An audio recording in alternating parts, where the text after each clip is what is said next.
이상하죠? 크게 쓴 돈이 없는데도 통장 잔고가 자꾸 얇아집니다. 저는 30년 은행 창구에서 똑같은 표정을 수없이 봤습니다. 고지서를 한 장씩 꺼낼 때마다 작아지는 어깨, 자동이체 메시지가 울릴 때마다 덜컥 내려앉는 마음. 관리비, 전기요금, 휴대전화, 약값, 교통카드 충전. 눈에 띄게 소비한 기억은 없는데 그 작은 파도가 매달 밀려와 모래성을 허물어뜨립니다. 문제는 얼마 썼나가 아니라 어떻게 나가나였습니다. 돈이 새는 곳은 구멍이 아니라 리듬에 있었거든요. 리듬이라는 말을 꺼낸 이유는 간단합니다. 젊을 때는 25일이면 월급이 들어왔습니다. 들어오는 리듬이 있으니 나가는 리듬, 공과금, 카드 대금과 균형이 맞았습니다. 그런데 은퇴한 뒤에는 들어오는 리듬이 약해집니다.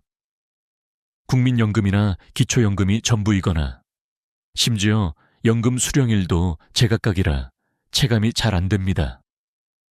반면 나가는 리듬은 훨씬 규칙적이고 빈번합니다. 자동이체일, 통신요금일, 관리비일, 약국 결제일. 결국 안 썼다가 아니라 리듬이 깨졌다가 잔고가 줄어드는 첫 번째 이유입니다. 둘째 이유는 고정비의 착시입니다. 사람은 큰 지출엔 경계심이 생기지만 작은 정기 지출엔 관대해집니다. 19,000원, 7,800원, 12,000원. 이런 구독형 비용이 3개만 모여도 한 달 4만 원대, 1년에 50만 원을 훌쩍 넘습니다. 약값도 비슷합니다. 만성질환 약이 3만 5천 원, 영양제가 2만 원, 혈압기 소모품이 1만 원. 합치면 한 달 6만 7만 원이고 1년에 80만 원 안팎입니다.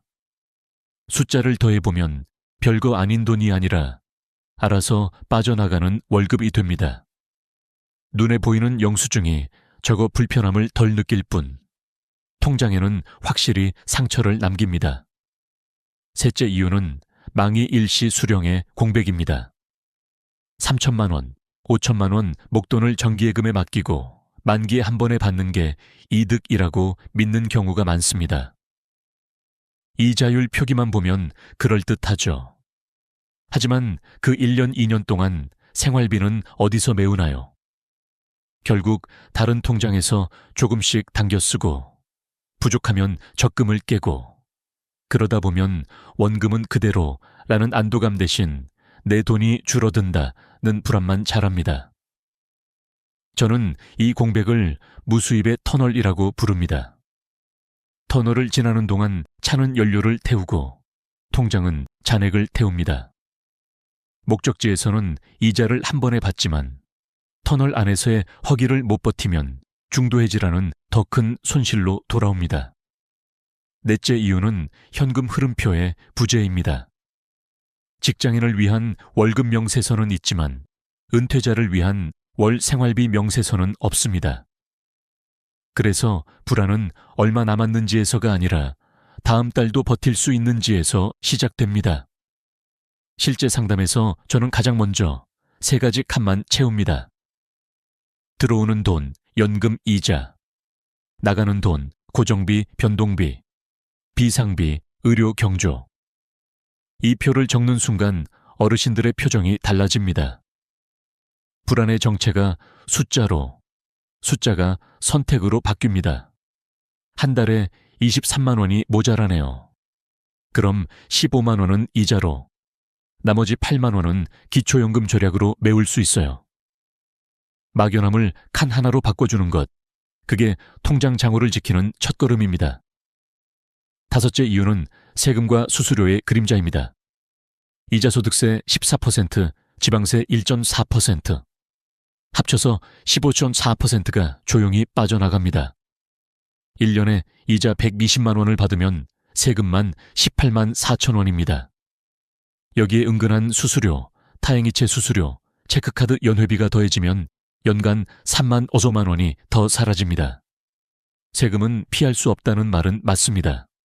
하지만 줄일 수 있다는 말도 맞습니다. 특히 만 65세 이상이라면 이자를 받으면서 세금을 줄일 수 있는 칸이 분명히 있습니다. 다만 이 칸은 신청해야 열립니다. 자동으로 열리는 문이 아닙니다. 이 사실을 모르면 통장은 메달 같은 곳에서 조금씩 피를 잃습니다. 여섯째 이유는 안전 신호의 부재입니다. 돈은 온도계가 없습니다. 대신 경보등이 필요합니다. 잔액 300만 원 이하로 떨어지면 경보 울림, 의료비 월 10만 원, 초과시 경보 울림 같은 스스로의 규칙이 없다면 우리는 늘 늦게 알아차립니다. 카드값이 이미 결제된 뒤, 약국에서 이미 긁은 뒤, 관리비가 이미 빠져나간 뒤, 경보는 사후 통보가 아니라 사전 멈춤이어야 합니다. 어르신들께는 복잡한 앱 대신 달력의 빨간 점 3개만 찍자고 권합니다. 연금 입금일, 고정비 이체일, 이자 받는 날. 이 3점이 보이는 순간 돈의 흐름은 머릿속이 아니라 달력 위에서 움직입니다.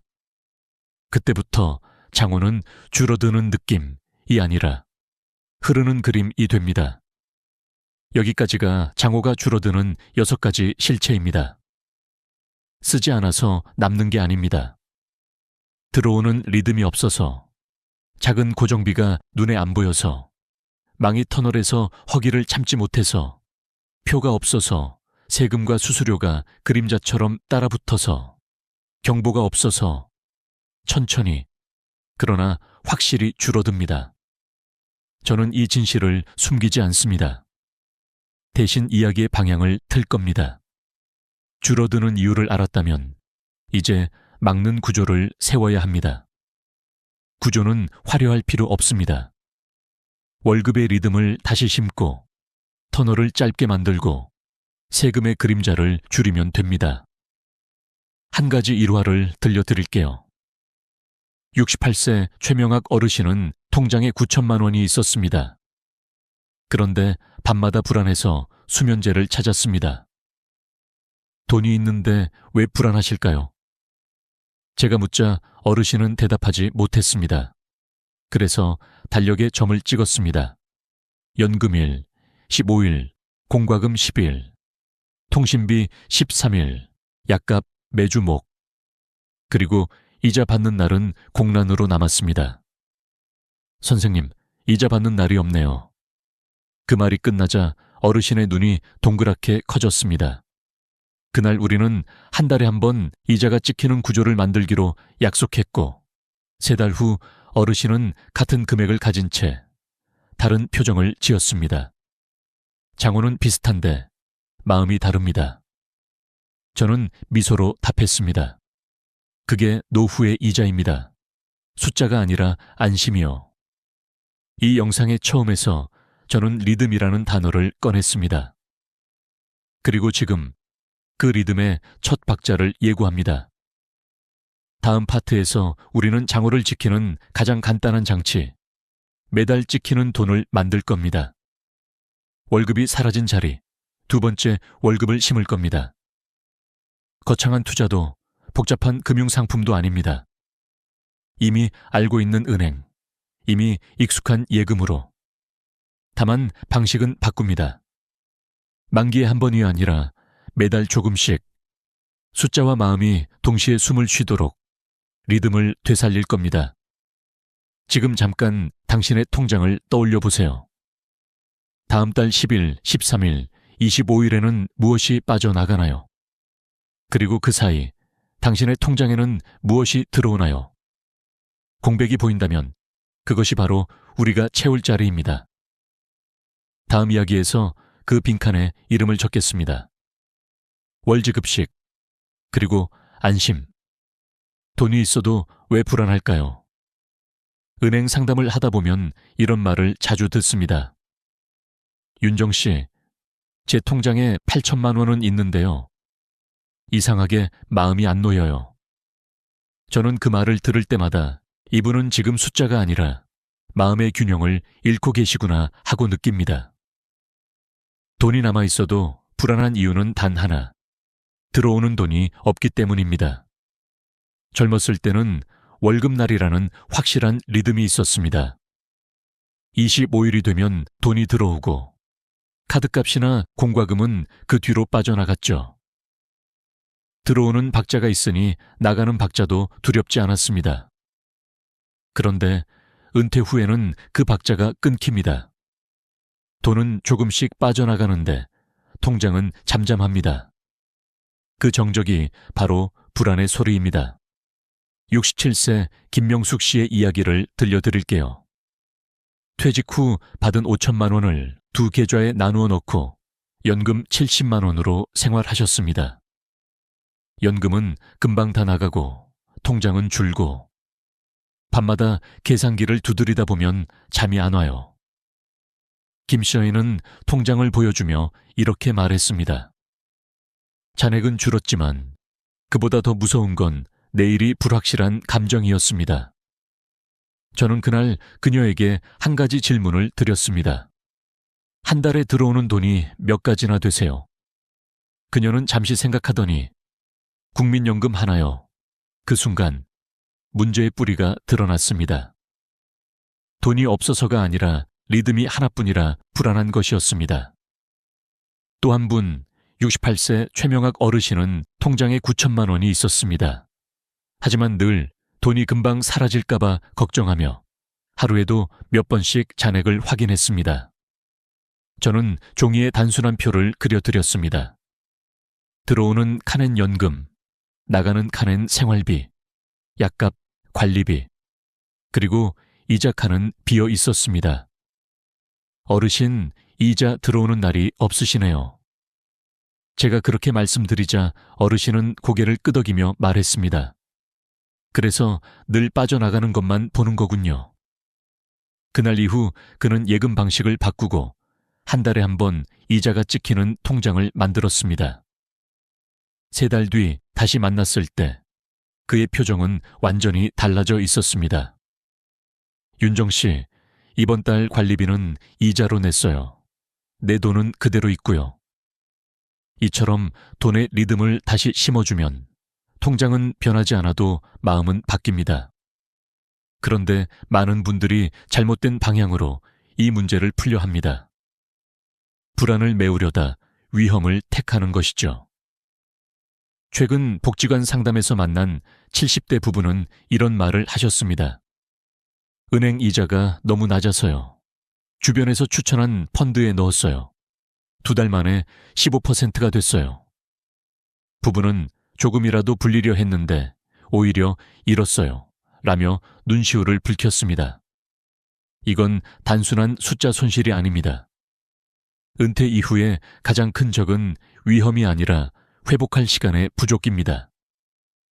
30대라면 다시 벌면 되지만 70대는 시간이 자산입니다. 불안은 늘 빈자리에서 자랍니다.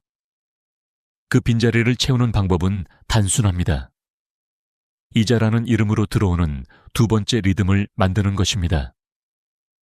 매달 작지만 확실한 흐름, 그것이 불안을 덮습니다. 돈이 줄어드는 게 무서운 게 아니라 돈이 조용한 게 무서운 것입니다. 장어의 숫자가 아니라 숫자가 움직이는 소리가 사람을 안심시킵니다. 한번 상상해 보세요. 다음 달 10일 공과금이 빠져나가는 날, 같은 날 통장에 12만 원의 이자가 찍힙니다. 문자 알림이 울리죠. 이자 입금 100,000원. 그 짧은 알림 한 줄이 마음을 바꿉니다. 아, 나도 여전히 벌고 있다. 불안은 사라지고 자존감이 들어옵니다. 결국 노후의 불안은 없음이 아니라 멈춤에서 옵니다. 통장은 멈췄는데 세상은 계속 움직입니다. 물가도, 약값도, 세금도. 그래서 우리는 통장을 다시 움직이게 만들어야 합니다. 그게 노후 자금 관리의 첫 번째 원칙입니다. 돈이 많을수록 불안하다면 그건 돈이 멈춰 있기 때문입니다. 이제 저는 그 불안을 멈출 방법을 이야기하려 합니다. 위험한 투자도 복잡한 절차도 필요 없습니다. 단지 당신의 돈이 매달 숨쉬게 하는 구조, 월지급식 예금을 심어주면 됩니다. 다음 이야기에서 저는 72세 정순옥 어르신의 실제 사례를 들려드릴 겁니다. 그분은 똑같은 돈으로도 어떻게 매달 웃음을 되찾았는지 그 변화의 비밀을 함께 풀어볼게요. 사람들은 불안할 때마다 조금이라도 더 벌 수 있는 방법을 찾습니다. 그러나 노후의 가장 큰 함정은 바로 그 마음입니다. 돈을 불리려는 순간 불안이 기회로 둔갑하고 기회는 유혹으로 변합니다. 그리고 유혹은 어느새 당신의 평생 모은 돈을 집어삼킵니다. 저는 은행에 있을 때 그 광경을 수도 없이 봤습니다. 60대, 70대, 심지어 80대 어르신들까지 안전하다더라 는 말에 속아 투자에 뛰어들었다가 모든 걸 잃고 돌아오는 모습을요. 한 번은 이런 일이 있었습니다. 69세 정만수 어르신은 은퇴 후 모은 6천만 원을 지인의 소개로 정부 인증 고수익 상품에 넣었습니다. 이름만 들어도 든든하게 들렸죠. 한 달에 2% 이자, 원금 보장, 게다가 국가 지원 사업이라는 설명까지 붙었습니다. 하지만 2달 후 연락이 끊겼습니다. 그 돈이면 손자 대학 등록금도 낼 수 있었는데 정 어르신의 눈빛엔 깊은 후회와 분노가 뒤섞여 있었습니다. 문제는 사기꾼이 교묘했다는 게 아닙니다. 그보다 더 무서운 건 정 어르신이 은행보다 말 한마디를 더 믿었다는 겁니다. 사람의 마음은 이율보다 위로에 약합니다. 이건 어르신들 전용 상품이에요. 요즘 다들 이걸로 이자 2배 벌어요. 안정적인 수익 정부도 인정했어요. 이런 문장들은 달콤하지만 단 한 글자만 바뀌면 진실이 됩니다.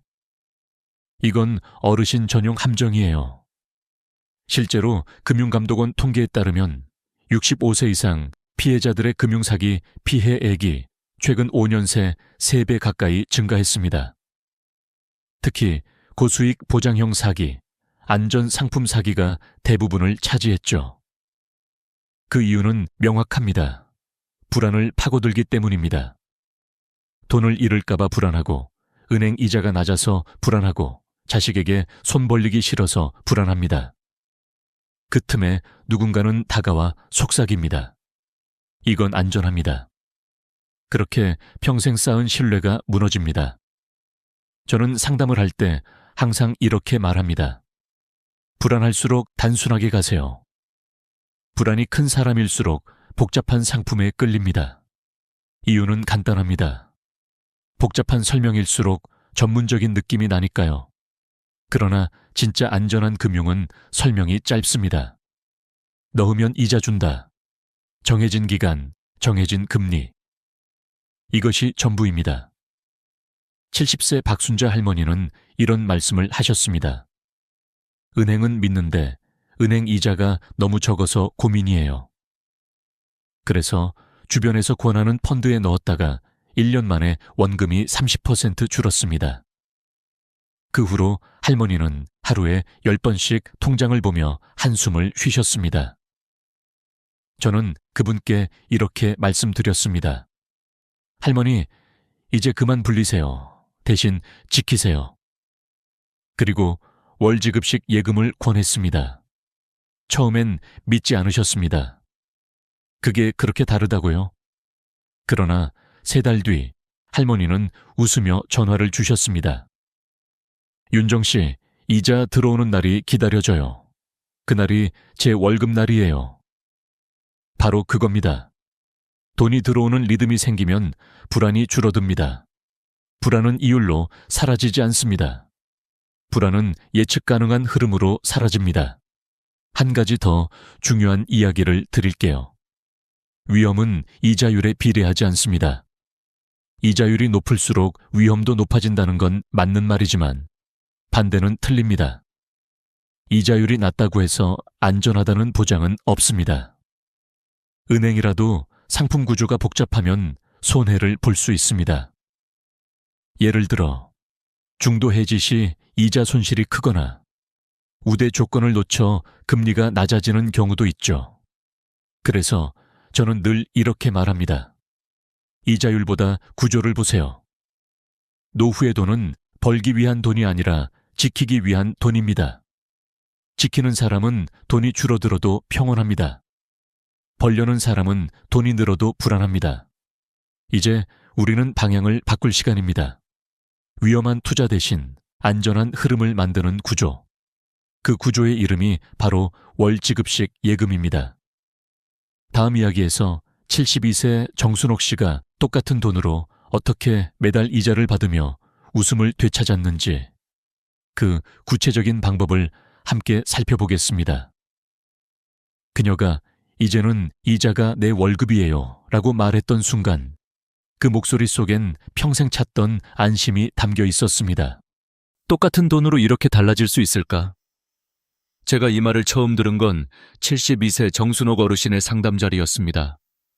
그분은 2년 전 은행 직원의 권유로 5천만 원을 일반 예금에 넣으셨습니다. 이율은 4.2%, 만기는 2년. 2년 뒤에 한꺼번에 받으면 이자도 크고 좋지요. 직원의 말에 고개를 끄덕이셨지만 그 2년 동안 단 한 푼의 이자도 통장에 찍히지 않았습니다. 대신 생활비가 부족해지자 다른 통장에서 조금씩 돈을 뺏으셨죠. 이게 맞는 건가 싶어요. 그녀는 조용히 말했습니다. 저는 그 자리에서 계산기를 꺼냈습니다. 어르신, 만약 이 돈을 월지급식으로 하셨다면요? 한 달에 약 17만 원씩 들어왔을 겁니다. 그녀는 놀란 눈으로 제 손을 봤습니다. 그럼 2년 동안 400만 원이 넘는 돈을 받으셨을 거예요. 그 돈이면 약값, 관리비, 손주 용돈까지 해결되셨을 거예요. 잠시 침묵이 흘렀고 정순옥 어르신은 손을 모은 채 이렇게 말씀하셨습니다. 그럼 지금이라도 바꿀 수 있을까요? 그날 우리는 바로 은행에 함께 가서 기존 예금을 해지하고 새로 월지급식 예금으로 재가입했습니다. 금리는 같았습니다. 그러나 방식은 완전히 달랐습니다. 원금은 그대로 두고 이자를 매달 받는 구조. 한 달 후 어르신은 환한 목소리로 전화를 주셨습니다. 윤정 씨, 이번 달 관리비는 이자로 냈어요. 그게 이렇게 마음이 편할 줄 몰랐어요. 그 한마디가 모든 걸 말해줍니다. 같은 금리, 같은 은행, 같은 돈. 달라진 건 단지 리듬뿐이었습니다. 월지급식 예금은 단순히 이자를 나눠받는 상품이 아닙니다. 그건 심리적 급여 시스템입니다. 한 달에 한 번 내 통장으로 들어오는 돈. 그건 숫자가 아니라 살아있는 안도감입니다. 매달 이자가 찍힐 때마다 사람은 다시 살고 있다는 감각을 되찾습니다. 노후의 외로움과 불안은 대부분 더 이상 들어오는 게 없다는 정적에서 생깁니다. 그 정적을 깨는 가장 안전한 방법이 바로 이 리듬입니다. 물론 모든 예금이 월지급식이 가능한 건 아닙니다. 은행에 따라 월이자 지급형이라는 이름으로 운영됩니다. 가입할 때 반드시 이렇게 물어보세요. 이 예금은 매달 이자를 받을 수 있나요? 대부분의 시니어분들이 실수하는 부분이 바로 이겁니다. 그냥 예금이라는 단어만 듣고 동일한 상품이라고 착각하시죠. 하지만 실제로는 만기 일시 지급형과 월지급식은 완전히 다릅니다. 이건 단순히 언제 받느냐의 차이가 아니라 심리적 안정을 매달 공급받느냐 아니냐의 차이입니다. 72세 박인자 어르신의 사례를 볼까요? 그녀는 퇴직금 4천만 원을 그냥 보통 예금에 넣어두고 있었습니다. 국민연금 65만 원으로는 생활비가 모자라 매달 25만 원씩 부족했죠. 이러다 통장이 텅 비면 어쩌죠? 그 불안함 때문에 밤마다 장부를 썼지만 잔액은 줄어들기만 했습니다. 그래서 저는 4천만 원을 월지급식 예금으로 바꾸자고 제안했습니다. 금리는 연 4.2%, 계산해보니 한 달 세전 이자는 약 14만 원이었습니다. 게다가 어르신이 65세 이상이셨기에 비과세 종합저축으로 전환할 수 있었죠. 즉, 세금 없이 14만 원이 고스란히 통장에 찍히는 구조입니다. 그 후 어르신은 매달 자신의 월급날을 기다렸습니다. 이번 달 약값은 이자로 냈어요. 아들한테 손 벌릴 일 없으니까 좋네요. 그 한마디에 담긴 자존감은 돈으로 환산할 수 없는 가치였습니다. 이처럼 월지급식 예금은 단순한 재테크가 아닙니다. 그건 노후의 자존감을 지키는 장치입니다. 한 달에 10만 원, 15만 원이라도 내 통장에서 스스로 들어오는 구조. 그건 나는 여전히 내 인생의 주인이다 라는 신호입니다. 통장이 조용하면 사람은 불안해집니다. 하지만 매달 찍히는 이자 한 줄이 있으면 마음은 달라집니다.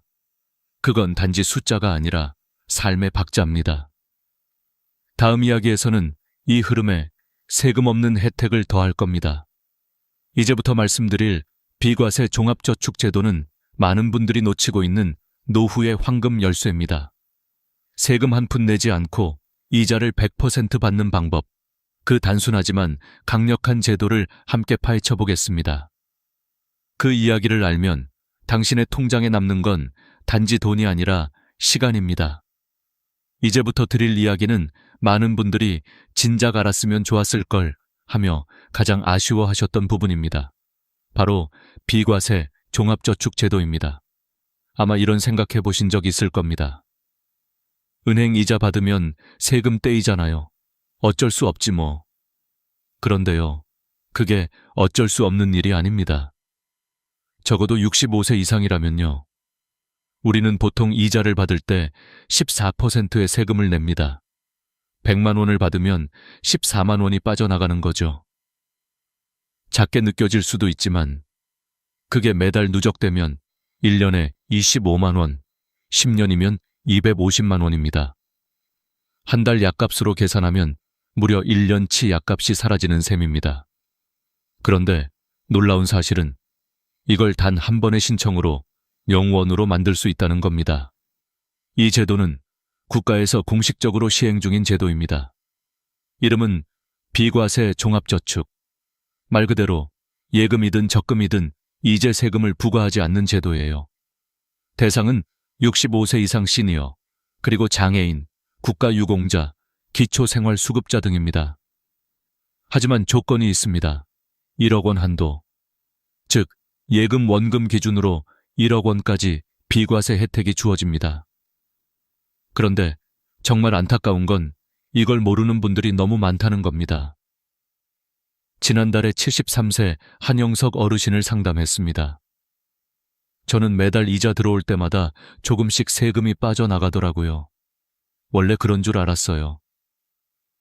제가 통장을 확인해 드렸더니 5년 동안 무려 120만 원의 세금을 내고 계셨습니다. 한 번도 비과세 신청 안 하셨네요. 그 말을 듣고 어르신은 멍하니 고개를 들었습니다. 아니, 그런 게 있었어요? 네, 어르신. 은행에서 따로 안내해주지 않으면 모르고 지나가는 경우가 많아요. 그분은 잠시 말이 없더니 이렇게 말했습니다. 120만 원이면 손주 학원비예요. 너무 아깝다. 그날 저는 어르신과 함께 은행에 가서 신청을 도와드렸습니다. 신청 과정은 간단했습니다. 신분증만 있으면 됩니다. 65세 이상이라 비과세 종합저축 신청하려고 합니다. 창구 직원에게 이렇게만 말하면 바로 등록됩니다. 그 이후부터는 이제 세금이 붙지 않습니다. 그 한 번의 신청으로 앞으로 수년간 세금을 제로로 만들 수 있는 겁니다. 하지만 주의할 점도 있습니다. 이 제도는 모든 은행을 합쳐서 1억 원까지만 적용됩니다. 예를 들어 A은행에 6천만 원, B은행에 5천만 원이 있다면 총 1억 1천만 원이죠. 이 경우 1억 원까지만 비과세, 나머지 1천만 원은 세금이 붙습니다. 그래서 여러 은행에 나누어서 예금을 하실 때는 반드시 합산 금액을 계산해야 합니다. 또 하나, 최근 중요한 변화가 있습니다. 2024년 9월부터 예금자 보호 한도가 기존 5천만 원에서 1억 원으로 확대되었습니다. 즉, 한 은행이 만약 부도가 나더라도 1억 원까지는 국가가 보장합니다. 따라서 1억 5천만 원 이상을 넣으실 경우에는 두 은행으로 나눠서 예치하셔야 합니다. 예를 들어 A은행에 8천만 원, B은행에 7천만 원. 이렇게 하면 전액 보호가 가능합니다. 여기서 많은 분들이 헷갈려 하시는 부분이 있습니다. 비과세 신청은 은행마다 따로 해야 하나요? 정답은 네, 은행별로 따로 신청해야 합니다. A은행에서 했다고 B은행에도 자동으로 적용되지 않습니다. 그래서 예금하실 때마다 꼭 물어보세요. 이 예금 비과세 등록됐나요? 그 한마디로 수십만 원이 달라집니다. 한 번은 70세 최정숙 할머니가 저에게 이런 말씀을 하셨어요. 윤정 씨, 저는 세금 조금 내도 괜찮아요. 귀찮아서 그냥 두려고요. 그 말에 제가 웃으며 이렇게 말씀드렸습니다. 할머니, 이건 귀찮은 게 아니라 자신에게 월급을 주는 방법이에요. 한 번만 신청하면 그 이후 평생 혜택을 보실 수 있는데 안 하실 이유가 없죠. 그 후 할머니는 은행에 다녀오신 뒤 전화하셨습니다. 정말 세금이 안 빠지네요. 이게 진짜로 되네요. 그 목소리엔 기쁨보다 안도감이 담겨 있었습니다. 여기까지 들으셨다면 이제 이렇게 정리할 수 있습니다. 1. 예금은 월지급식으로 바꾼다. 2. 비과세 종합저축으로 등록한다. 3. 1억 원을 초과하면 나눠서 예치한다. 이 세 가지를 실행하면 당신의 통장은 매달 이자 월급을 받게 됩니다. 그리고 그 월급엔 세금이 없습니다. 그건 단지 돈의 차이가 아니라 마음의 평화의 차이입니다. 다음 이야기에서는 실제로 이 제도를 활용해 노후 생활을 완전히 바꾼 부부의 사례를 들려드릴 겁니다. 이분들은 불안 대신 여유를, 걱정 대신 취미를 되찾으셨습니다. 그리고 그들의 통장은 단 한 번도 다시 조용해진 적이 없습니다. 그 부부를 처음 만난 건 2022년 초 봄이었습니다. 74세 윤동식 어르신과 70세 김선화 여사님. 두 분은 평생 맞벌이로 성실히 살았고 은퇴 후 모은 돈이 1억 3천만 원 정도 있었습니다. 겉보기엔 풍족해 보였지만 마음속엔 늘 불안이 깔려 있었죠. 은행에 넣어두긴 했는데 이게 얼마나 가겠어요. 요즘 물가도 오르고 전기세도 무섭고. 윤 어르신의 손끝은 꼼꼼하게 정리된 통장 위에서 자꾸 떨리고 있었습니다. 저는 조용히 물었습니다. 어르신, 매달 얼마 정도 들어오세요? 국민연금이 둘이 합쳐서 110만 원 정도요. 생활비는요? 한 달에 150만 원쯤 나가요. 근데 언제 병원비가 생길지 몰라서 늘 조마조마하죠. 저는 미소를 지으며 계산기를 꺼냈습니다. 그럼 이렇게 해보세요. 1억 3천만 원을 한 은행에 다 넣지 마시고 A은행에 7천만 원, B은행에 6천만 원으로 나누세요. 그리고 두 군데 모두 월지급식 예금으로 비과세 종합저축으로 신청하시면 됩니다. 윤 어르신은 고개를 갸웃하셨습니다. 그렇게 하면 뭐가 달라져요? 이자가 매달 들어옵니다. 세금도 한 푼 안 떼이고요. 계산해보면 한 달에 약 23만 원이 꾸준히 들어옵니다. 23만 원이요? 네. 그 돈이면 관리비, 약값 다 내고도 손주 용돈을 줄 수 있습니다. 3달 후 윤 어르신에게서 전화가 왔습니다. 목소리에는 설렘이 묻어 있었습니다. 윤정 씨, 오늘 또 이자가 찍혔어요. 우리 부부가 요즘은 문화센터 다녀요. 제가 서예 배우고 아내는 요가 배워요. 그 돈으로요. 이런 여유가 생길 줄 몰랐어요. 그 말에 저는 잠시 말을 잃었습니다. 그것이 바로 돈이 주는 자유의 진짜 의미였습니다. 더 많은 돈이 아니라 매달 들어오는 확실한 흐름. 그 리듬이 삶의 박자를 되돌려줍니다. 사람은 통장이 조용할 때 가장 불안합니다. 숫자가 줄어드는 걸 보는 순간 마음도 줄어듭니다. 하지만 통장에 매달 이자가 찍히는 순간 사람은 다시 살아납니다. 그건 단순한 숫자가 아니라 나는 아직 움직이고 있다는 증거입니다. 윤동식 어르신 부부는 그 이후로 손주 돌보며 여행도 다니고 노후를 살아내는 대신 즐기는 시간으로 바꾸셨습니다. 하지만 여기서 꼭 짚고 넘어가야 할 게 있습니다. 월지급식 예금도 맞는 건 아닙니다. 첫째, 중도 해지 금지. 만기 전에 찾으면 약속한 금리의 절반도 못 받습니다. 그래서 반드시 당장 쓰지 않을 돈만 넣으세요. 둘째, 고금리 유혹 조심. 연 10% 이자, 정부 보증 상품 같은 문장은 거의 100% 사기입니다. 요즘 금융감독원 자료를 보면 노년층 금융사기 피해자 중 72%가 고이율 미끼 상품에 속았다고 합니다. 정식 금융기관인지 꼭 확인하세요. 셋째, 이해 안 되면 무조건 물어보기. 한 번 더 설명해 주세요. 이 말은 결코 부끄러운 말이 아닙니다. 내 돈이 걸린 문제니까요. 이 세 가지만 지켜도 당신의 노후는 훨씬 안전해질 겁니다. 이건 이율의 싸움이 아닙니다. 마음의 평화를 되찾는 싸움입니다. 70대 후반의 한 상담자분이 이런 말을 하신 적 있습니다. 윤정 씨, 젊었을 땐 돈이 많으면 행복할 줄 알았어요. 근데 지금은 달라요. 내 통장이 매달 숨 쉬면 그게 행복이에요. 그 말에 저는 깊이 공감했습니다. 돈이란 결국 시간을 안심으로 바꾸는 도구일 뿐입니다. 오늘 이야기의 핵심을 다시 정리해 드릴게요. 1. 예금은 월지급식으로. 2. 65세 이상이라면 반드시 비과세 종합저축으로.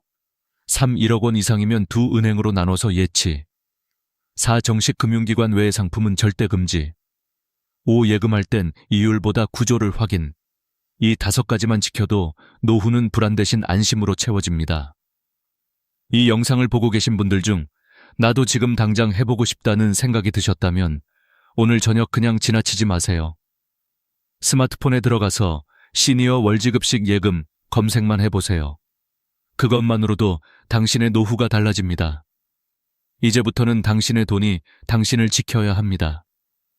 돈은 벌 때보다 쓸 때 성격이 드러나고 노후의 평화는 그 리듬을 만들 줄 아는 사람에게 찾아옵니다. 오늘 이야기 마음에 와닿으셨다면 좋아요. 버튼 한번 눌러주세요. 그리고 주변의 부모님, 친구분, 이웃 어르신께 공유해주세요. 나이 들어도 불안하지 않은 인생. 그건 돈이 아니라 지혜에서 시작됩니다. 저는 앞으로도 여러분이 더 편안한 노후를 살아가실 수 있도록 현장에서 배운 진짜 이야기들을 계속 전해드릴 겁니다. 잊지 말고 구독 눌러주세요. 다음 영상에서 또 뵙겠습니다.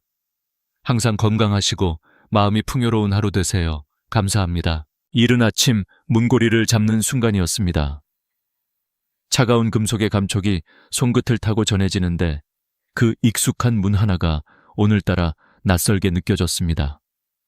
손끝이 미묘하게 떨렸고 두 다리는 마치 모래주머니를 단 듯 무겁게 느껴졌습니다. 불과 몇 년 전만 해도 아침 공기를 마시며 동네 공원을 한 바퀴 도는 일이 내 하루의 시작이었는데 이제는 현관을 나서는 것조차 작지 않은 결심이 필요했습니다. 문 밖에 나서자 차가운 공기가 볼을 스쳤습니다. 오늘은 괜찮겠지. 속으로 그렇게 되뇌었지만 몇 걸음만 내딛자 숨이 턱끝까지 차올랐습니다. 심장이 빠르게 두근거리고 허벅지는 금세 타들어가는 듯했죠. 그때 문득 깨달았습니다.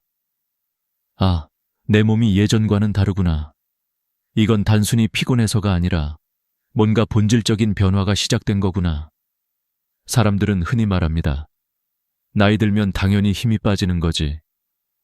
하지만 저는 노인의학을 30년간 연구하며 수많은 노년의 몸을 지켜본 사람으로서 그 당연함 속에 얼마나 많은 오해가 숨어 있는지를 알고 있습니다. 몸이 약해지는 것은 단지 나이 때문이 아닙니다. 준비하지 못했기 때문입니다. 저는 그 사실을 제 어머니에게서 배웠습니다. 언젠가 어머니는 계단 앞에서 발걸음을 멈추셨습니다. 한 계단을 오르기 전 손잡이를 꼭 움켜쥔 채 한참을 서 계셨죠. 그때 어머니의 눈빛에는 피곤함이 아닌 두려움이 있었습니다. 혹시 이제 혼자 못 걷게 되는 건 아닐까? 그 한숨 속에는 자유를 잃을지도 모른다는 막연한 불안이 담겨 있었습니다. 그날 밤 저는 잠을 이루지 못했습니다. 의사로서 수천 명의 어르신을 만나왔지만 가장 소중한 사람의 몸이 변해가는 모습을 보니 모든 이론이 무너졌습니다.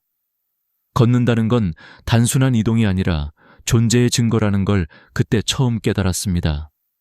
스스로 걷지 못한다는 건 단지 다리의 문제가 아니라 마음의 자존과 삶의 방향까지 흔들리는 일이었습니다. 며칠 뒤 어머니는 제게 조용히 말씀하셨습니다. 정호야, 요즘은 계단이 무서워. 그 말 한마디가 제 연구의 시작이 되었습니다. 왜 걷는 힘이 사라질까? 어떻게 하면 다시 찾을 수 있을까? 그리고 사람들은 언제 그 신호를 알아차릴 수 있을까? 조사와 관찰을 거듭하면서 알게 된 건 이 변화는 어느 날 갑자기 오는 게 아니라는 사실이었습니다. 36세 무렵부터 근육량은 매년 조금씩 줄어듭니다. 46세, 56세를 거치며 속도가 점점 빨라지고 66세 이후엔 1년에 1% 이상이 사라집니다. 그리고 83세를 넘어서면 그 속도는 3배로 급증합니다. 하지만 문제는 대부분의 사람들이 그 사실을 모른다는 겁니다. 몸은 이미 수년 전부터 작은 신호를 보내고 있었는데 우리는 그 목소리를 들으려 하지 않았던 거죠. 그 결과 어느 날 문고리 앞에서 비로소 알게 되는 겁니다. 이젠 예전 같지 않구나. 저는 수많은 어르신을 진료하면서 이런 이야기를 들었습니다. 박사님, 갑자기 다리에 힘이 안 들어가요. 하지만 자세히 들어보면 갑자기도 아니고 이유 없이도 아닙니다.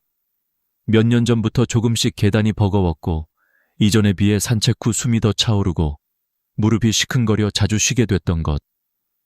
그 모든 조각들이 이미 경고였던 겁니다. 제가 기억하는 2분의 환자가 있습니다. 한 분은 80세까지 난 아직 괜찮아라며 아무런 준비 없이 지내셨고 84세가 되던 해에 한 번의 낙상으로 고관절이 부러졌습니다. 그 뒤로는 보행기를 의지하지 않으면 한 발짝도 움직이지 못하게 되었죠. 반면 72세부터 매일 25분씩 가벼운 운동을 시작하신 분은 올해 88세가 되셨는데 지금도 마트에서 직접 장을 보고 친구들과 커피를 마시며 활기차게 지내십니다. 환경도, 나이도, 조건도 같았지만 단 한 가지, 준비의 유무가 인생의 질을 완전히 바꿔놓았습니다. 어머니를 떠올릴 때마다 저는 마음속으로 되뇌입니다. 몸은 배신하지 않는다. 다만 관리하지 않으면 떠날 뿐이다. 우리의 다리는 단순한 근육이 아닙니다. 삶을 지탱하는 기둥이고 자유로 향하는 길입니다. 걷는다는 건 단순히 장소를 옮기는 게 아니라 내가 원하는 곳으로 스스로 갈 수 있는 힘을 의미합니다. 그래서 저는 여러분께 꼭 말씀드리고 싶습니다. 지금 다리에 조금이라도 힘이 빠졌다고 느끼신다면 그건 늦은 게 아닙니다. 시작할 때입니다. 오늘부터라도 단 10분이라도 몸을 깨워보세요. 내일의 자유는 오늘의 한 걸음에서 시작됩니다. 이제 우리는 다음 단계로 나아가야 합니다. 걷는 힘이란 무엇이며 왜 그것이 인간의 존엄과 연결되는지 그 본질을 함께 살펴보겠습니다. 걷지 못한다는 건 단순히 다리에 문제가 생겼다는 뜻이 아닙니다. 그건 자유를 잃는다는 의미입니다. 스스로의 힘으로 문 밖을 나설 수 없다는 건 인생의 절반이 사라지는 일과 같습니다. 저는 그 사실을 어머니의 눈빛에서 처음 보았습니다. 몇 해 전 겨울이었습니다. 눈이 소복이 쌓인 날, 어머니는 늘 하시던 대로 장을 보러 가려 했습니다. 하지만 현관 앞에서 한참을 서 계셨죠. 춥네 하며 웃으셨지만 그 표정엔 미묘한 떨림이 있었습니다. 계단 3칸을 내려가는 일조차 두려웠던 겁니다. 그날 이후 어머니는 장보기를 멈추셨습니다. 요즘은 택배도 있고 밖은 미끄러워. 그 한마디 뒤엔 이젠 예전 같지 않다는 슬픈 체념이 숨어 있었습니다. 며칠 뒤 거실에 앉아 계신 어머니의 모습을 보았습니다. 예전엔 늘 동네 친구들과 웃으며 이야기하시던 분이 창문 밖만 바라보고 있었습니다. 그 순간 저는 깨달았습니다. 걷는 힘이 사라지면 마음도 갇히는구나. 몸이 불편하면 세상이 좁아지고 세상이 좁아지면 마음까지 작아집니다. 노인의학 연구에서도 같은 결과가 나옵니다. 걷는 능력을 잃은 노인은 그렇지 않은 노인보다 우울증 위험이 3.4배 높고 인지 저하 속도도 2배 빠르다고 합니다. 다리를 움직이는 건 근육의 문제가 아니라 삶의 의지, 인간으로서의 존엄을 지키는 일인 겁니다. 그런 이유로 저는 병원에 오는 어르신들께 이렇게 말씀드립니다. 다리 근육은 돈보다 중요합니다. 돈은 누워서도 쓸 수 있지만 다리는 서야 쓸 수 있습니다. 이 말에 대부분의 분들이 웃으시지만 그 웃음 뒤엔 그렇지, 맞는 말이지 하는 묵직한 공감이 따라옵니다. 저는 한 할아버지를 기억합니다. 그분은 78세, 퇴직 후 평생 모은 돈으로 작은 카페를 열었습니다. 하지만 개업 한 달 만에 다리에 통증이 생겼고 조금만 걸어도 허벅지가 타들어가는 듯 했다고 합니다. 검사 결과는 하지 동맥 협착증. 다리 혈관이 좁아져 혈액이 제대로 흐르지 않는 상태였죠. 그 후로 그는 매일 카페 의자에만 앉아 손님을 맞았습니다. 어느 날 이렇게 말씀하셨습니다. 커피 향은 좋은데 발이 움직이지 않으니 인생 맛이 없어요. 그 말이 제 마음에 깊이 남았습니다. 그분의 치료를 도우며 저는 하나의 원칙을 세웠습니다. 걷는 힘은 단순한 근육의 문제가 아니다. 그건 삶의 통로다. 그래서 저는 모든 치료 계획의 시작점을 움직임으로 둡니다. 약보다 먼저 필요한 건 다시 걸어보겠다는 마음이기 때문입니다. 어머니의 이야기도 그랬습니다. 저는 하루 10분씩 어머니와 함께 복도 끝까지 걸었습니다. 처음엔 2-3걸음도 버거워하셨지만 한 달 후엔 마당까지, 석 달 후엔 동네 슈퍼까지 걸을 수 있었습니다. 그 길 위에서 어머니는 다시 웃음을 되찾았습니다. 정호야, 내가 다시 내 다리로 걷고 있구나. 그 말 한마디에 저는 울었습니다. 그날 의사로서가 아니라 아들로서 확신했습니다. 걷는다는 건 단순한 재활이 아니라 삶을 되찾는 일이라는 걸요.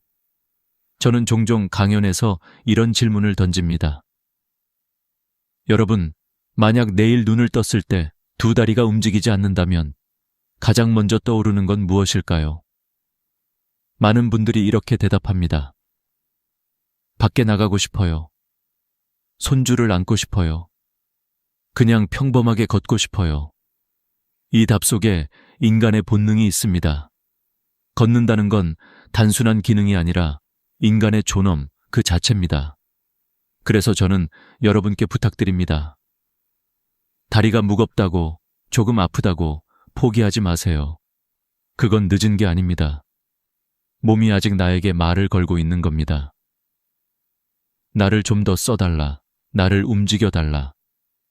그 목소리를 들을 수 있다면 아직 늦지 않았습니다. 여러분은 언제 마지막으로 진심으로 걸어본 적이 있으신가요? 아무 목적도 없이 단지 내 발로 세상을 느끼기 위해 걸었던 그 순간 말입니다. 그 기억이 아직 남아있다면 여러분의 다리는 다시 힘을 찾을 수 있습니다. 이제 우리는 그 다음 질문으로 나아갈 겁니다. 왜 다리의 힘이 그렇게 빠르게 사라지는 걸까? 그리고 그 안에서 우리가 놓치고 있는 신호는 무엇일까? 다음 부분에서 그 숨은 이유를 밝혀드리겠습니다. 몸속의 시계는 결코 멈추지 않습니다. 겉으로는 아무 변화가 없어 보이지만 우리 안에서는 이미 조용한 전쟁이 벌어지고 있죠. 36세 무렵부터 시작된 근육의 퇴화는 10년 단위로 속도를 높입니다. 46세에는 매년 0.7%, 66세 이후엔 1.3%, 그리고 83세를 넘어서면 그 속도가 3배로 가속됩니다.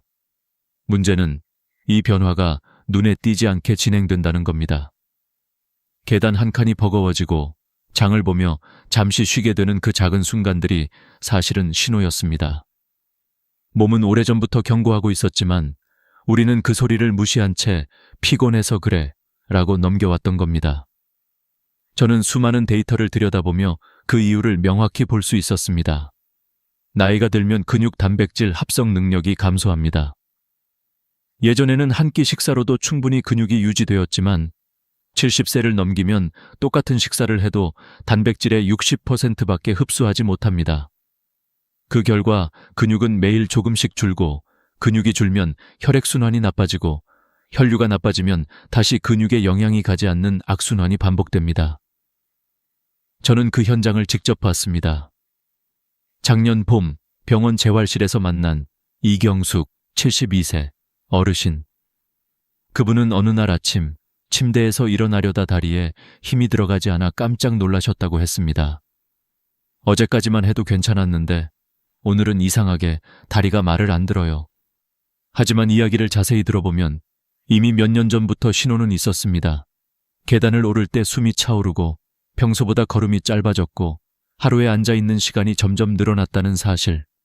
그 모든 게 근육이 천천히 사라지고 있다는 증거였습니다. 저는 이경숙 어르신께 간단한 의자 운동과 단백질 섭취 계획을 드렸습니다. 하루 10분, 딱 그것만 하세요. 처음엔 힘들어 하시던 분이 3달 후엔 다른 사람처럼 달라졌습니다. 의자에서 일어나는 게 수월해지고 예전에는 버거웠던 동네 한 바퀴 산책을 다시 시작하셨습니다.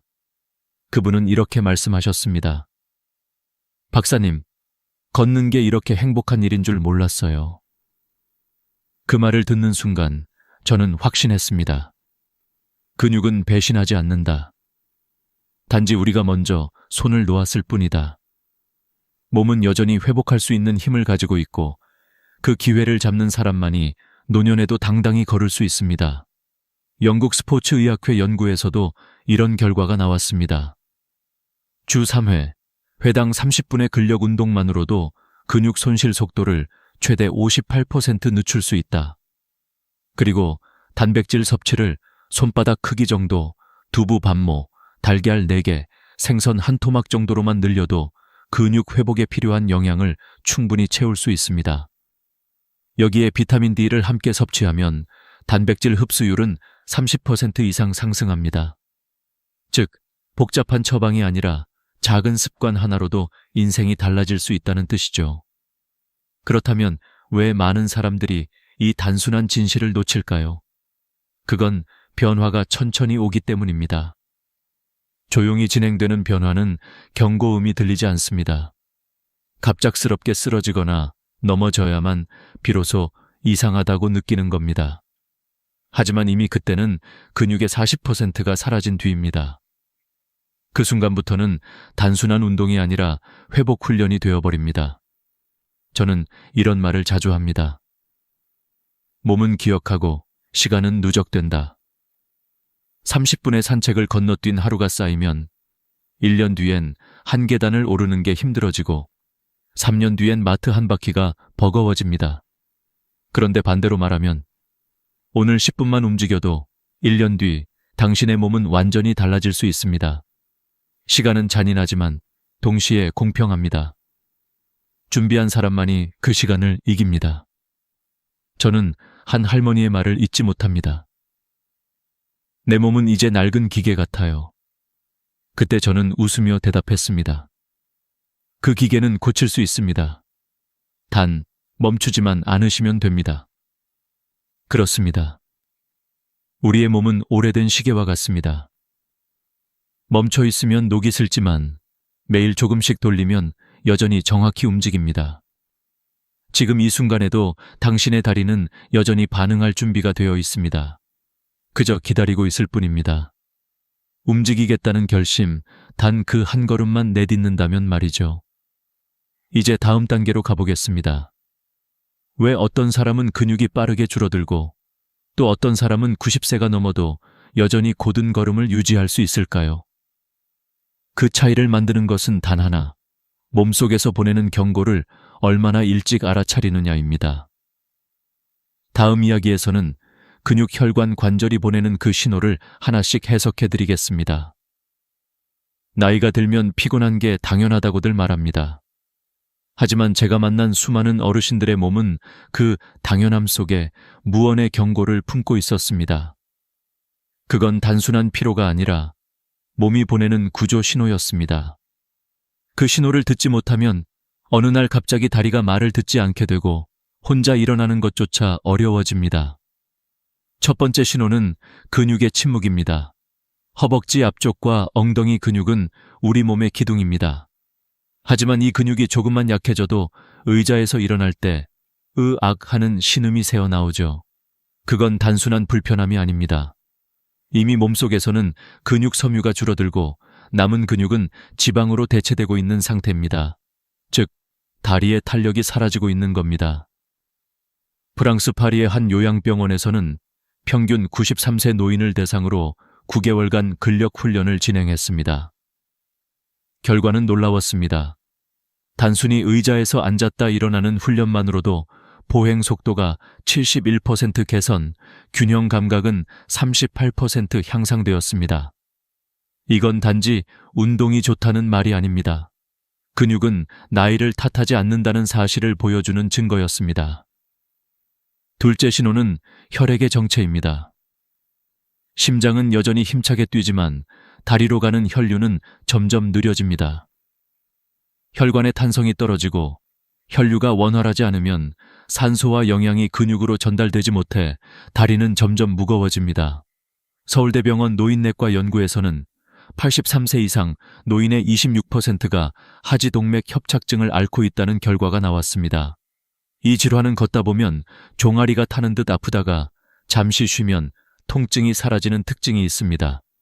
많은 어르신들이 내 다리가 쇠부티 같다고 표현하는 이유가 바로 여기에 있습니다.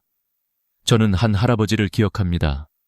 그분은 약국까지 걸어가는데 15분이 걸렸지만 5번은 멈춰서야 했습니다. 종아리가 불에 댄 듯이 아파서였죠. 하지만 의자에 앉아 3분만 쉬면 통증이 사라졌습니다. 이상하죠? 검사해보니 하지동맥이 좁아져 혈액이 통과하지 못하고 있었던 겁니다. 약물 치료와 가벼운 걷기, 조격, 쯔유유를 병행한 결과 3개월 뒤 그분은 약국까지 한 번도 멈추지 않고 걸을 수 있었습니다. 그는 웃으며 이렇게 말했습니다. 이젠 다리가 아니라 날개가 생긴 것 같아요. 셋째 신호는 관절의 균열입니다. 무릎이 뚝뚝 소리를 내며 굳어가기 시작하는 건 관절의 마모가 시작되었다는 뜻입니다. 국립보건연구원에 따르면 68세 이상 노인의 46%가 무릎 관절염을 겪고 있습니다. 특히 여성은 남성보다 2배 더 많죠. 무릎이 붓거나 열이 나는 건 연골이 닳아 뼈가 직접 맞닿고 있다는 신호입니다. 한번 손상된 연골은 재생이 어렵지만 무릎 주변 근육을 강화하면 통증은 줄고 기능은 회복됩니다. 이때 중요한 건 무조건 쉬는 게 아니라 움직이는 휴식입니다. 예를 들어 의자에 앉아 다리를 쭉 펴기 운동 혹은 벽을 짚고 한 발로 서기 같은 간단한 동작도 큰 도움이 됩니다. 일본 도쿄대학의 연구에 따르면 88세 이상 노인들이 15주간 균형 훈련을 했을 때 보행 속도는 23% 향상, 넘어짐 위험은 38% 감소했습니다. 무릎을 보호하는 힘은 결국 근육의 방패에서 나오는 겁니다. 넷째 신호는 신경의 둔화입니다. 예전에는 자연스럽게 발을 들던 순간, 이제는 문턱에 걸려 넘어지는 자신을 발견하게 됩니다. 그건 단순한 실수가 아니라 뇌에서 다리로 전달되는 신호가 느려졌다는 뜻입니다. 신경세포는 나이가 들수록 전도 속도가 느려지고 균형을 잡는 반사신경도 둔해집니다. 결국 작은 요철에도 중심을 잃고 넘어짐, 공포, 활동 감소, 근육 약화, 다시 넘어짐, 이 악순환이 반복됩니다. 저는 이 순환을 끊기 위해 한 어르신과 3초 균형 훈련을 시작했습니다. 벽을 짚고 한 발로 3초 서는 연습이었죠. 처음엔 단 2초도 버티지 못했지만 한 달 뒤엔 15초, 석 달 뒤엔 30초를 넘겼습니다. 그분은 말씀하셨습니다. 내 몸이 다시 나를 믿기 시작했어요. 그 한마디가 제게 평생의 교훈이 되었습니다. 결국 다리의 힘을 잃는 건 노화가 아니라 방치의 결과입니다. 몸은 포기하지 않습니다. 우리가 먼저 포기할 뿐이죠. 자, 이제 질문을 드리겠습니다. 여러분의 몸은 지금 어떤 신호를 보내고 있나요? 계단을 오를 때 혹은 일어설 때 느껴지는 그 미묘한 무게감이 사실은 몸이 건네는 경고일 수도 있습니다. 다음 이야기에서는 이 4가지 신호를 되돌리는 구체적인 방법, 즉 다리를 다시 젊게 만드는 생활 습관 5가지를 하나씩 알려드리겠습니다. 의학적 근거와 함께 실제로 효과가 입증된 실천법들입니다. 지금부터의 15분이 여러분의 15년을 바꿀 수도 있습니다. 이제 우리는 몸이 보내는 신호를 알았습니다. 하지만 알고만 있으면 아무 소용이 없습니다. 몸은 행동에 반응할 때만 변합니다. 그래서 지금부터는 실제 삶 속에서 다리를 다시 젊게 만드는 5가지 실천법을 하나씩 구체적으로 알려드리겠습니다. 이건 단순한 운동법이 아니라 수많은 어르신들이 직접 실천해서 회복한 검증된 방법들입니다. 첫째, 아침 15분 의자 스쿼트입니다. 많은 분들이 무릎에 안 좋지 않나요? 하고 묻지만 오히려 올바른 방법으로 하면 무릎은 더 튼튼해집니다. 방법은 간단합니다. 벽에 의자를 붙이고 발을 어깨 너비로 벌린 뒤 천천히 앉았다 일어납니다. 이때 핵심은 속도가 아니라 자세입니다. 무릎이 발끝을 넘지 않게 등은 곧게 펴고 천천히 3초에 앉고 3초에 일어나는 리듬으로 진행합니다. 8회만 해도 처음엔 허벅지가 떨리지만 일주일만 지나면 근육이 깨어납니다. 3주 후엔 계단을 오를 때 무릎이 덜 아프고 2달 후엔 의자에서 훨씬 쉽게 일어설 수 있습니다. 서울의 한 재활센터에서는 70대 이상 어르신 42명을 대상으로 8주간 의자 스쿼트를 실시했습니다. 결과는 놀라웠습니다. 참여자의 83%가 일어서기 속도가 평균 38% 빨라졌고 낙상 두려움은 절반 이하로 줄었습니다. 이 단순한 동작 하나가 삶을 바꾼 겁니다. 매일 아침 15분, 그 시간이 당신의 내일을 지탱합니다. 둘째, 6초 걸음 연습입니다. 빠르게 걷는 게 건강에 좋다는 건 젊은 사람에게 해당하는 이야기입니다. 노년기에 걷기는 속도보다 안정감이 중요합니다. 발을 내디딜 때 속으로 하나, 둘, 셋, 넷, 다섯, 여섯을 세며 천천히 걷는 겁니다. 이 단순한 훈련이 놀라운 변화를 가져옵니다. 호주의 시드니 대학 연구에서 86세 이상 노인들이 11주간 6초 걸음을 연습한 결과 보행 안정성은 35% 향상되고 넘어짐 사고가 49% 감소했습니다. 이 방법은 신경 반응 속도를 회복시키고 작은 문턱이나 돌부리에 걸려 넘어지는 위험을 현저히 줄여줍니다. 처음엔 벽이나 난간을 잡고 연습하세요. 중요한 건 빨리 걷기가 아니라 발을 정확히 들기입니다. 그게 넘어짐을 예방하고 균형을 회복시키는 첫걸음입니다. 셋째, 아침 단백질 식사입니다. 많은 어르신들이 입맛이 없어서 아침을 거른다고 하시지만 근육은 바로 그 아침에 만들어집니다. 밤새 단백질이 소모된 뒤 회복이 필요한 시간이 바로 아침이기 때문입니다. 그래서 아침에 단백질을 충분히 섭취하는 것이 중요합니다. 삶은 계란 4개, 두부 반모 혹은 참치 1캔 정도면 충분합니다. 그리고 우유나 요거트로 비타민 D를 함께 보충하면 단백질 흡수율이 30% 이상 높아집니다. 캐나다 토론토 대학 연구에 따르면 아침에 단백질을 충분히 섭취한 노인 그룹은 5년 후 하지 근력이 21% 더 유지되었습니다. 반대로 저단백 식습관을 유지한 그룹은 같은 기간 동안 근력 손실이 2배로 빨랐습니다. 특히 65세 이상에서는 체중 1kg당 1.2개 단백질이 필요합니다. 즉, 60kg 어르신이라면 하루 약 72g 정도. 이 중 30%는 반드시 아침에 섭취해야 합니다. 근육은 아침의 식사로 하루를 버팁니다. 넷째, 저녁 조격 습관입니다. 하루 종일 다리는 중력의 영향을 받아 혈액이 아래로 몰립니다. 이때 40도의 따뜻한 물에 25분간 발을 담그는 조격은 혈관을 확장시켜 혈류를 원활하게 합니다. 여기에 굵은 소금 한 숟가락을 넣으면 염분의 삼투작용으로 부종이 완화되고 다리의 피로가 훨씬 줄어듭니다. 단, 당뇨가 있는 분들은 반드시 가족과 함께 조심히 진행해야 합니다. 감각이 둔해져 화상을 입을 수 있기 때문이죠. 저는 어머니와 함께 매일 밤 조격을 했습니다. 처음엔 단순히 피로를 푸는 시간이라 생각했지만 한 달 뒤 어머니는 이렇게 말씀하셨습니다. 다리가 따뜻해지니까 마음도 따뜻해진다. 그 말이 너무 인상 깊었습니다. 몸의 온기가 마음의 온기를 되찾게 하는 순간이었죠. 5째, 수분 섭취 습관입니다. 화장실 가기 귀찮아서 물을 적게 마신다는 어르신들이 정말 많습니다. 하지만 수분이 부족하면 혈액이 끈적해지고 그 결과 혈액순환이 나빠지며 다리가 쉽게 붓습니다. 하루 최소 1.5리터의 수분이 필요합니다. 한 번에 많이 마시기보다 1시간마다 3, 4모금씩 자주 마시는 것이 좋습니다. 아침에 일어나자마자 미지근한 물 한 컵을 마시면 밤새 정체된 혈액이 다시 순환을 시작합니다. 중요한 점은 커피나 녹차 같은 카페인 음료는 수분으로 계산되지 않는다는 것입니다. 그건 오히려 탈수를 유발하죠. 따뜻한 물, 보리차 혹은 미지근한 생수가 가장 이상적입니다. 이 5가지 습관은 단순해 보이지만 실제 임상 결과 수백 명의 노인 환자들의 다리 건강을 바꾼 방법입니다.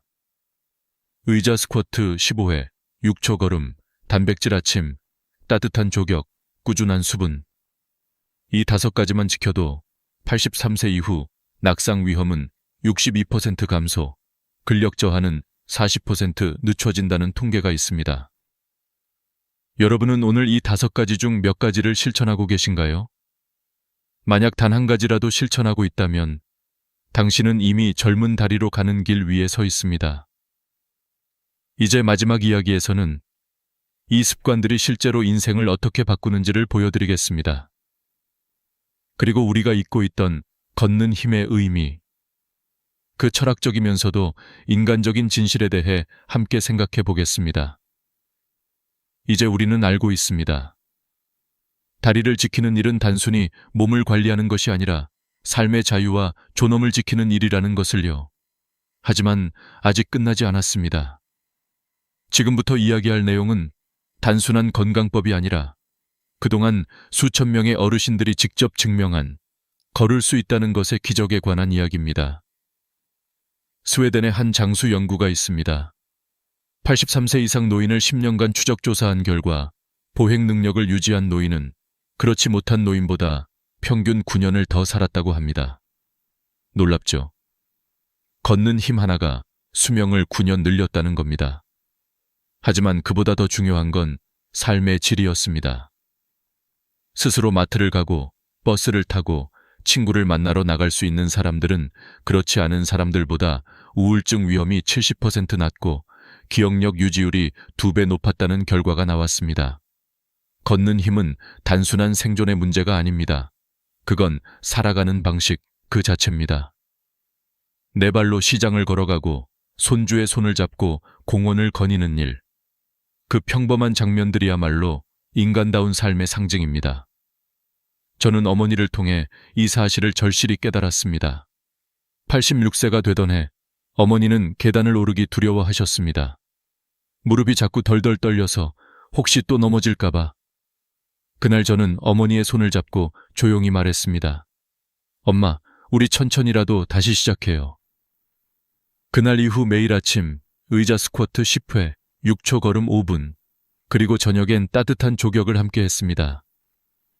처음엔 힘들어 하시던 어머니가 3달이 지나자 다시 혼자 시장을 다녀오셨습니다. 그날의 미소, 저는 아직도 잊지 못합니다. 그건 단순히 걷는 모습이 아니라 자신을 되찾은 얼굴이었습니다. 나이는 숫자일 뿐입니다. 몸은 우리가 어떻게 관리하느냐에 따라 다시 살아납니다. 잘못된 상식은 말합니다. 나이 들면 다리가 약해지는 건 어쩔 수 없다. 하지만 진실은 다릅니다. 관리하면 늦출 수 있고 실천하면 회복할 수 있습니다.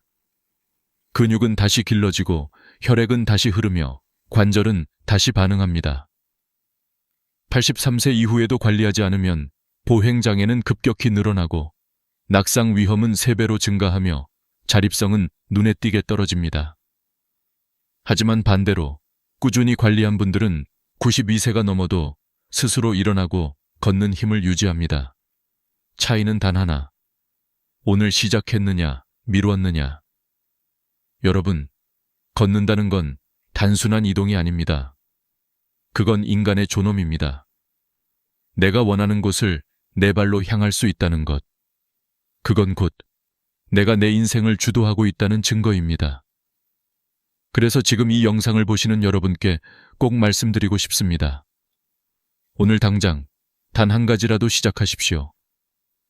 의자 스쿼트 15회, 6초 걸음 연습, 아침 단백질 식사, 저녁 조격, 충분한 수분 섭취. 이 5가지 중 단 하나만이라도 좋습니다. 그 작은 행동이 내일의 자유를 만듭니다. 그리고 잊지 마세요. 몸은 결코 당신을 배신하지 않습니다. 다만 당신이 너무 오래 기다리게 했을 뿐입니다. 오늘 그 기다림을 끝내세요. 당신의 다리는 여전히 살아있고 당신의 삶은 여전히 가능성으로 가득 차 있습니다. 이제 저는 이렇게 묻고 싶습니다. 여러분은 오늘 하루 몇 걸음을 걸으셨나요? 혹시 예전보다 걷기가 힘들어졌다면 그건 끝이 아니라 시작의 신호입니다. 오늘 이 이야기를 계기로 당신의 다리가 그리고 당신의 인생이 다시 움직이길 바랍니다. 다음 영상에서는 무릎 관절을 지키는 구체적인 운동법과 통증 완화 방법을 자세히 알려드리겠습니다. 특히 계단 오르내리기가 힘든 분들을 위한 실제 따라하기 쉬운 근육 회복 루틴을 준비했습니다. 오늘 끝까지 시청해주신 여러분께 진심으로 감사드립니다. 이 영상이 여러분의 삶에 작은 힘이 되었다면 주변의 소중한 분들께 공유해주세요. 그리고 구독과 좋아요로 함께 해주시면 앞으로도 건강과 희망을 나누는 이야기로 보답드리겠습니다. 오늘도 여러분의 다리가 가볍고 마음이 따뜻하길 바랍니다. 저는 언제나 여러분 편에서 함께하겠습니다. 건강한 하루 보내세요. 감사합니다. 통장 잔액 때문에 기초연금이 끊긴다니 그게 말이 돼요? 나는 지금도 그날의 전화 한 통을 잊을 수 없다. 복지관 상담실에서 한 어르신의 떨리는 목소리가 들려왔다. 윤 선생, 나 이번 달에 연금이 안 들어왔어요. 통장에 잠깐 돈 좀 들어왔을 뿐인데요. 그 말이 내 가슴을 꽉 조였다. 수십만 원씩 꼬박꼬박 들어오던 그 돈은 어르신께 매달의 희망이었다. 그런데 그 희망이 통장 숫자 몇 개 때문에 사라진 것이다. 사람들은 말한다. 기초연금은 65세 넘으면 누구나 받는 거 아니에요? 하지만 현실은 다르다. 통장의 돈이 일정 금액을 넘는 순간 그 누구나에서 조용히 빠져나오게 된다. 모르면 잃는다. 알면 지킬 수 있다. 그 차이 하나가 노후의 평안을 가른다. 2025년 기준 기초연금의 최대 지급액은 월 3,4G 고 10원. 작년보다 7,700원이 올랐다. 이 돈이 크다고 느껴지지 않을 수도 있다. 하지만 계산기를 두드려 보면 이야기가 달라진다. 매달 34만 원, 1년이면 480만 원, 10년이면 4,100만 원이다. 은퇴자에게는 이게 생명줄이다. 그런데 이 돈이 소득인 정액이라는 계산 방식 하나로 순식간에 사라질 수 있다. 많은 분들이 나는 소득이 없으니 당연히 받겠지라고 생각한다. 하지만 정부는 그렇게 단순하게 계산하지 않는다. 소득이 없어도 재산이 많으면 당신은 여유 있으니 연금은 필요 없다고 판단한다. 냉정하지만 제도의 현실이다. 예를 들어보자. 통장에 1억 원이 들어있다면 2천만 원은 기본 공제로 빼주지만 나머지 8천만 원은 소득으로 환산된다. 연 4%를 적용해 12개월로 나누면 매달 약 26만 6천 원이 소득으로 계산된다. 즉, 실제로 돈을 벌지 않아도 소득이 있는 사람이 되어버리는 것이다. 그렇다면 도대체 누가 받을 수 있을까? 2025년 기준으로 단독 가구는 월 228만 원 이하, 부부 가구는 364만 8천 원 이하여야 한다. 이 기준을 1만 원만 초과해도 탈락이다. 그래서 많은 분들이 억울함을 호소한다. 그 돈 잠깐 맡아둔 건데요. 쓰지도 않았어요. 하지만 제 돈은 냉정하다. 자녀가 잠깐 넣어준 돈이든 보험금이든 예금이든 일단 있다고 잡히면 끝이다. 나는 상담 현장에서 그런 분들을 수도 없이 만났다. 작년에 만난 68세 최명학 어르신은 전세 보증금 1억 2천만 원에 소득은 전혀 없었다.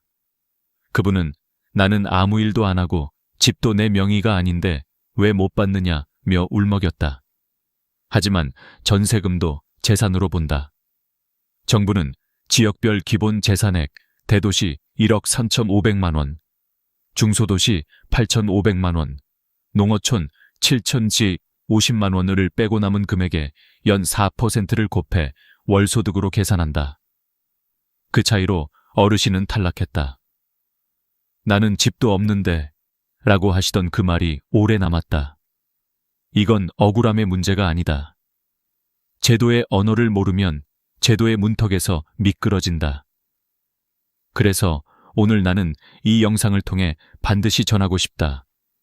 지금부터라도 늦지 않았다.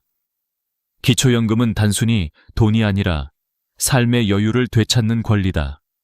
그 권리를 지키기 위해선 제도의 구조를 이해해야 한다.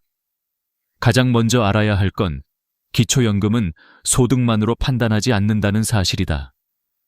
정부는 소득 플러스 재산을 합쳐 소득 인정액, 소득 환산 기준을 계산한다. 예금, 보험금, 자동차, 전세보증금, 심지어 가족이 잠깐 넣은 돈까지도 이 계산에 포함된다. 즉, 재산이 많으면 소득이 없어도 탈락이고 재산이 적어도 일정 소득이 있으면 역시 탈락이다. 그런데 여기서 중요한 변화가 하나 더 있다. 2025년부터 근로소득 공제액이 112만 원으로 인상됐다. 예를 들어 월급이 300만 원인 경우 112만 원을 먼저 빼고 남은 188만 원의 30%를 추가로 공제한다. 결국 실제 소득으로 잡히는 금액은 131만 6천 원이다.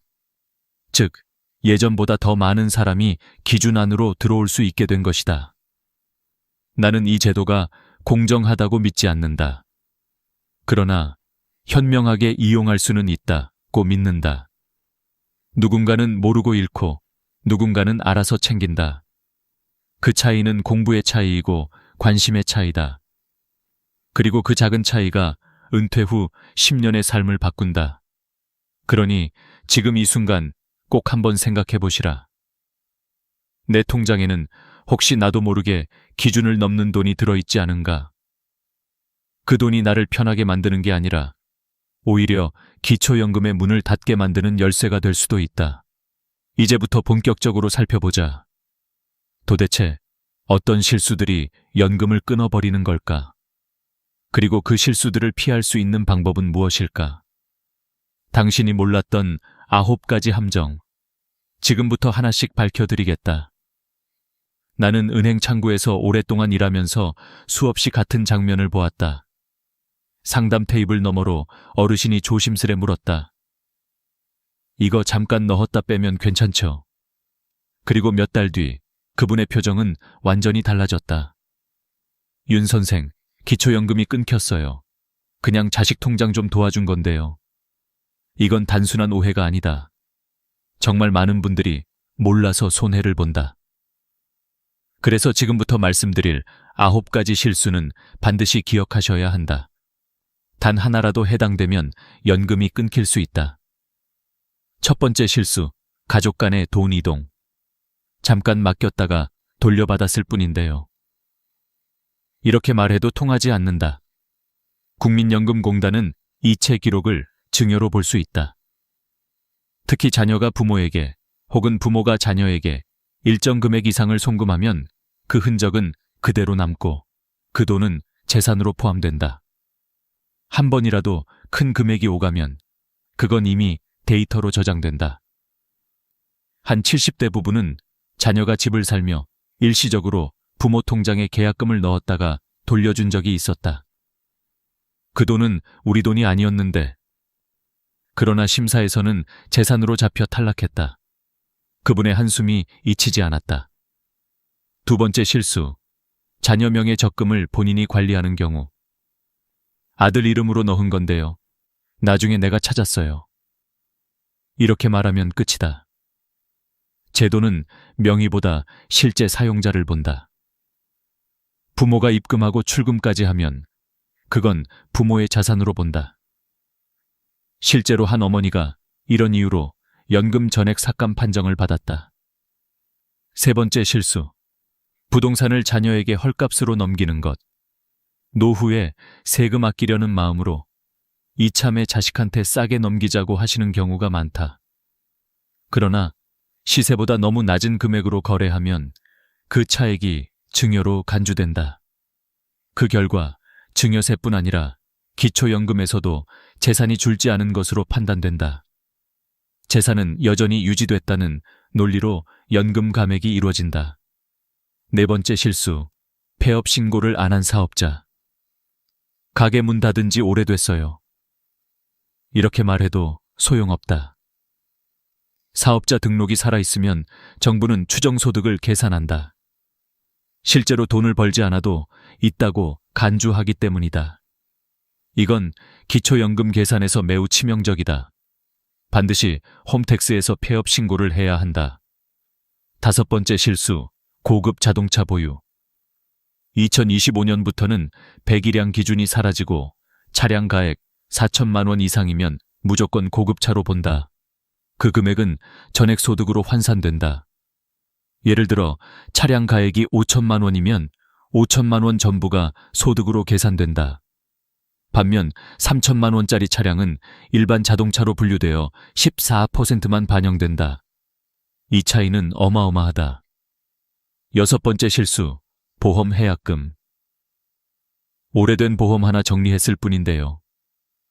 하지만 해약금은 일시적 소득으로 계산된다. 해약금이 2천만 원 이상이면 그 순간 소득 인정액이 기준을 훌쩍 넘는다. 실제로 어떤 어르신은 보험을 해약한 다음 달에 바로 연금이 중단됐다. 일곱 번째 실수, 자녀 명의 통장을 부모가 사용하는 경우. 이건 세무조사에서도 자주 걸린다. 자녀 이름이지만 부모가 자유롭게 입출금하면 그것은 부모 자산이다. 특히 큰 금액이 오가면 바로 추적된다. 국민연금공단은 금융거래 데이터를 국세청과 연동해보기 때문에 숨길 수 없다. 여덟 번째 실수, 월세 수입을 신고하지 않는 것. 그냥 조용히 받으면 모르겠지 라고 생각하지만 요즘은 국세청과 연계돼 자동으로 파악된다. 신고하지 않으면 오히려 불이익이다. 소득이 잡히는 순간 연금은 바로 탈락이다.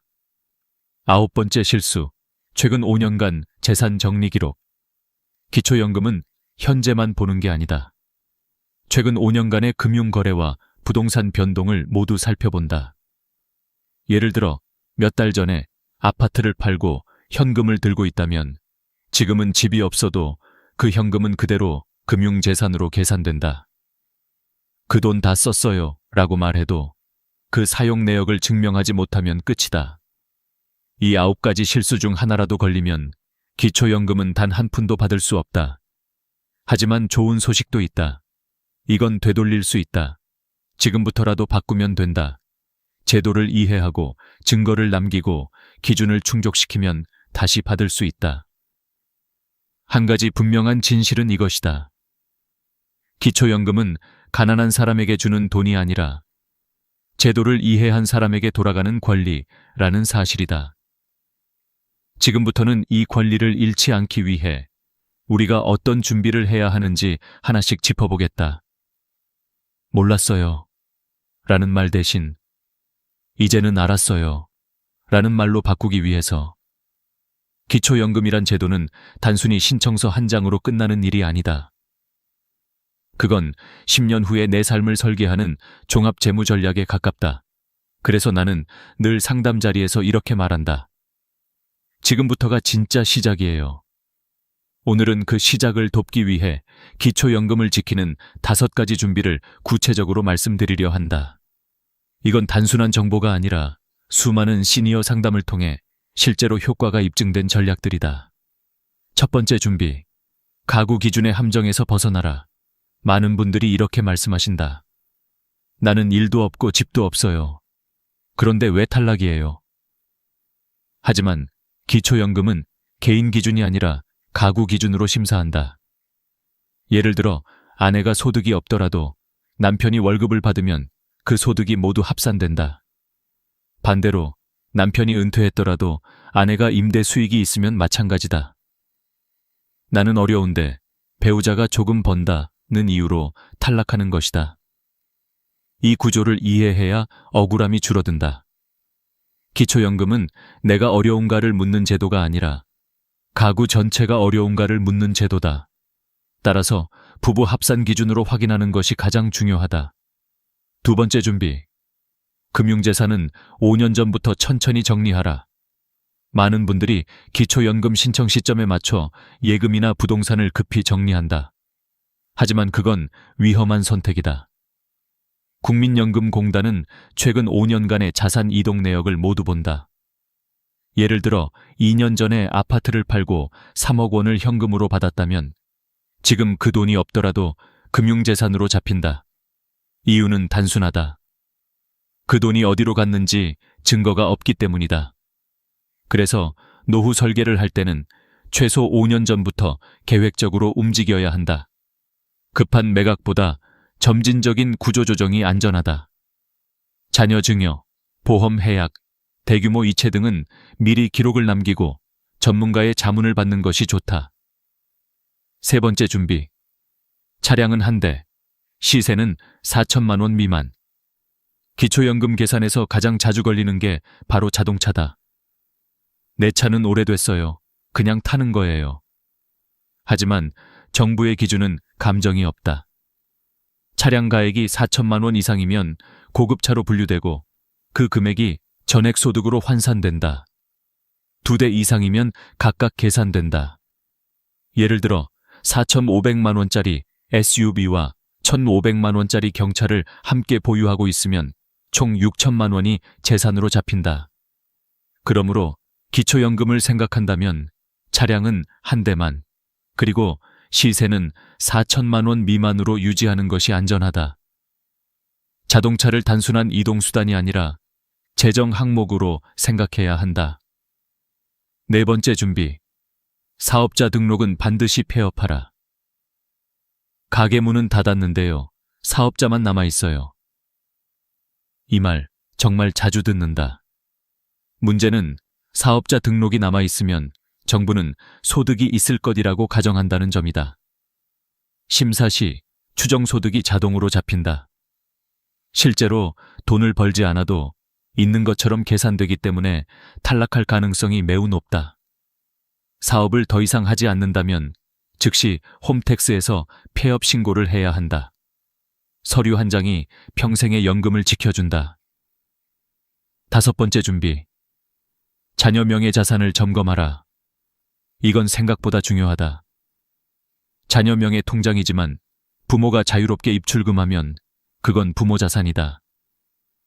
실제로 기초연금 심사에서는 명의보다 실질 사용권을 본다. 예를 들어 딸 이름의 통장에 5천만 원이 있고 어머니가 매달 인출해 생활비로 쓰고 있다면 그 돈은 전액 어머니의 재산으로 본다. 반대로 자녀가 부모를 대신해 관리만 하고 실제로 부모가 손을 대지 않는다면 그건 자녀의 자산으로 인정받을 수 있다. 핵심은 누가 통제권을 가지고 있느냐다. 이 5가지는 단순한 팁이 아니다. 그건 연금을 지키는 5개의 방패다. 실제 상담을 해보면 탈락 사유의 80%가 바로 이 5가지 중 하나에 해당한다. 그러니 지금 이 영상을 보고 계신다면 휴대폰 메모장이라도 열어 이렇게 적어두시라. 가구 기준 확인, 금융 5년 관리, 차량 4천 이하, 사업자 폐업, 자녀 통장 점검. 이 5줄이 여러분의 노후를 지킬 것이다. 그리고 지금부터는 더 구체적인 실행 방법으로 들어가 보자. 그래서 실제로 뭘 해야 하나요? 바로 그 답을 다음 부분에서 단계별로 알려드리겠다. 실제 현장에서 가장 많이 받는 질문은 이것이다. 그럼 구체적으로 지금 은행이나 주민센터 가서 무엇을 해야 하나요? 이제부터는 추상적인 조언이 아니라 바로 실행할 수 있는 실전 단계를 말씀드리겠다. 이건 제가 수백 명의 시니어 상담을 하며 직접 정리한 방법이다. 첫째, 예금은 반드시 쪼개서 관리하라. 대부분 어르신들은 이렇게 하신다. 그냥 한 통장에 다 넣어두면 편하잖아. 하지만 그 편함이 가장 위험하다. 왜냐하면 기초연금 심사에서는 통장 잔액이 그대로 재산으로 계산되기 때문이다.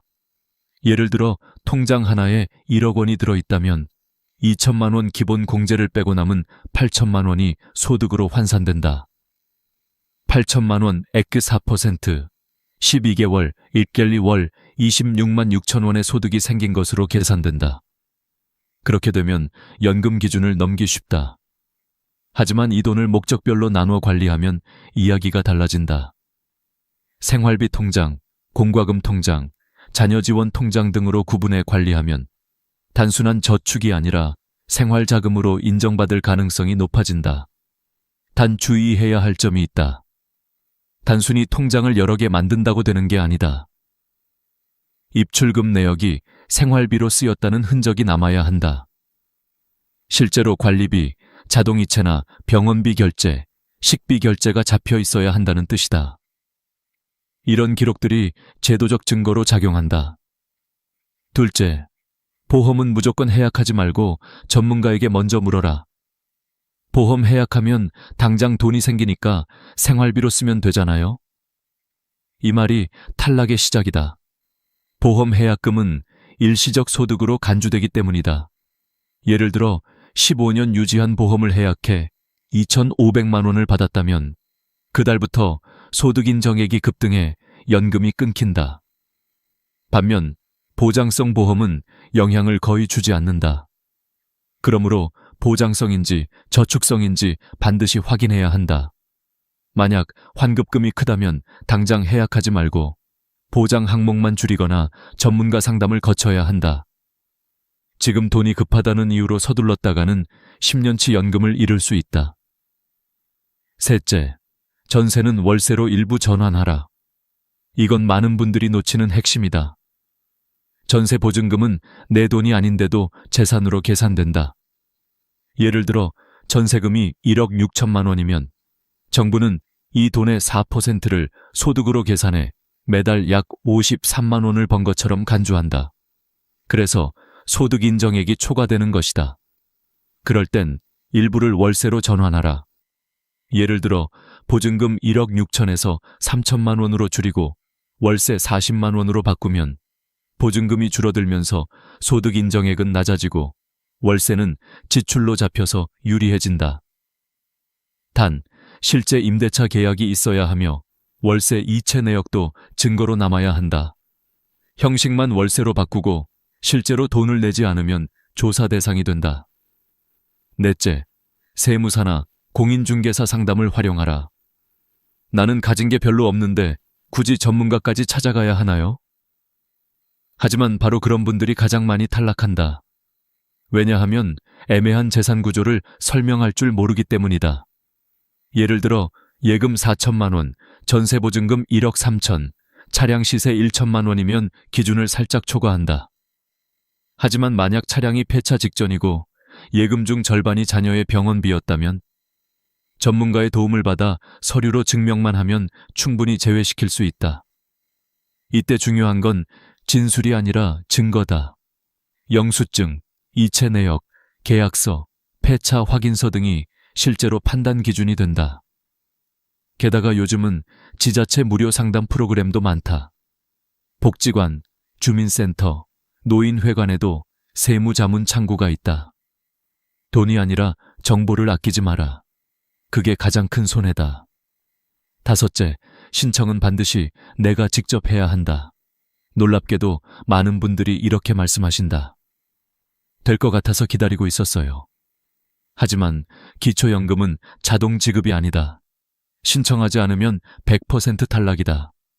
심지어 서류 하나 빠졌다고 탈락하는 경우도 많다. 예를 들어 건강보험료, 납부 내역서가 누락되거나 오래된 CMA 계좌를 제출하지 않아도 은닉재산으로 판단된다. 그래서 신청 전 반드시 4가지를 확인해야 한다. 1. 기초생활수급자 및 돌봄 서비스 중복 여부. 2. 건강보험료, 납부금액. 3. 모든 금융계좌 내역. 4. 배우자 소득 및 재산 합산 여부. 이 4가지가 완벽히 준비돼야 심사에서 안전하다. 기초연금은 기다린다고 생기지 않는다. 움직이는 사람에게만 주어진다. 그리고 그 움직임은 거창할 필요가 없다. 주민센터 한 번, 방문, 서류 몇 장 제출, 그리고 내 이름으로 신청서에 사인 한 번. 그게 노후의 안정으로 이어진다. 이쯤에서 여러분에게 묻고 싶다. 혹시 지금 내가 받을 수 있는 연금을 놓치고 있지 않은가? 그렇다면 지금이 바로 움직일 때다. 다음 부분에서는 실제로 신청 과정에서 가장 많이 하는 실수와 신청 후에 연금을 꾸준히 유지하는 방법을 단계별로 알려드리겠다. 기초연금 신청은 단순히 한 번으로 끝나지 않는다. 많은 분들이 이제 신청했으니 됐겠지 하고 안심하지만 그게 바로 2번째 실수의 시작이다. 신청 이후에도 꾸준히 관리하지 않으면 연금이 중단되거나 금액이 줄어드는 경우가 적지 않다. 이제부터 말씀드릴 내용은 실제 신청 후에 연금을 오래 안전하게 유지하기 위한 관리 전략이다. 첫째, 5년간의 금융 흐름을 투명하게 남겨라. 기초연금은 단 한 번의 심사로 끝나지 않는다. 정기적으로 재심사가 이루어진다. 특히 재산 변동, 보험 해약, 부동산 거래 등이 있으면 즉시 확인된다. 그래서 통장 거래 내역, 계좌 간 이체 기록, 현금 인출 내역 등을 깔끔하게 정리해 두는 게 좋다. 예를 들어 자녀가 생활비를 보냈다면 생활비 메모를 남기고 병원비로 인출했다면 영수증을 함께 보관하라. 이런 세세한 기록들이 재심사 때 이건 단순한 소비였다 는 증거로 작용한다. 한 72세 어르신은 3년 전 자녀가 결혼할 때 도와주기 위해 2천만 원을 송금했다가 그것이 증여로 오해받아 연금이 중단된 적이 있다. 하지만 나중에 결혼식 계약서와 이체 내역을 제출하자 다시 회복됐다. 기록은 곧 방패다. 둘째, 자동차는 상태가 바뀌면 바로 신고하라. 자동차를 폐차했거나 팔았다면 그 즉시 구청이나 국민연금공단에 변경 신고를 해야 한다. 이유는 단순하다. 연금심사는 될 2년 전 데이터를 기준으로 하는 경우가 많다. 이미 팔았는데도 시스템에선 보유 중으로 잡혀 있으면 탈락한다.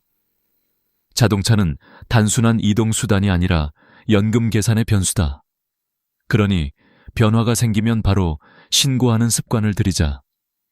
셋째, 가족 간 금전 거래는 반드시 증거를 남겨라. 아들한테 돈 빌려줬는데요. 나중에 돌려받았어요. 이 말이 아무리 진심이라도 증거가 없으면 증여로 본다. 그래서 돈을 빌려줄 때는 간단히라도 차용증을 작성해야 한다.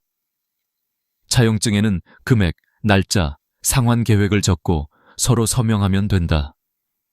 그게 없다면 무상 이전으로 판단되어 기초연금이 끊길 수 있다. 한 68세 부부는 딸 결혼자금 5천만 원을 빌려줬다가 차용증이 없어 연금이 중단되었다. 하지만 뒤늦게 증빙을 제출한 후 복구되었다. 제도는 감정이 아닌 서류로 움직인다. 넷째, 보험을 새로 가입할 때도 신중하라. 의외로 많은 분들이 연금 수령 중에도 새로운 보험 상품을 가입한다. 문제는 일부 저축성 보험이 추가 재산으로 간주되어 재심사 시 불이익이 생긴다는 것이다. 특히 만기 환급형 상품은 예금성 자산으로 분류되므로 피해야 한다. 반면 의료실비, 암보험, 장기요양보험 등 순수 보장성 보험은 문제없다. 요약하자면 만기 환급금이 있다면 조심하라.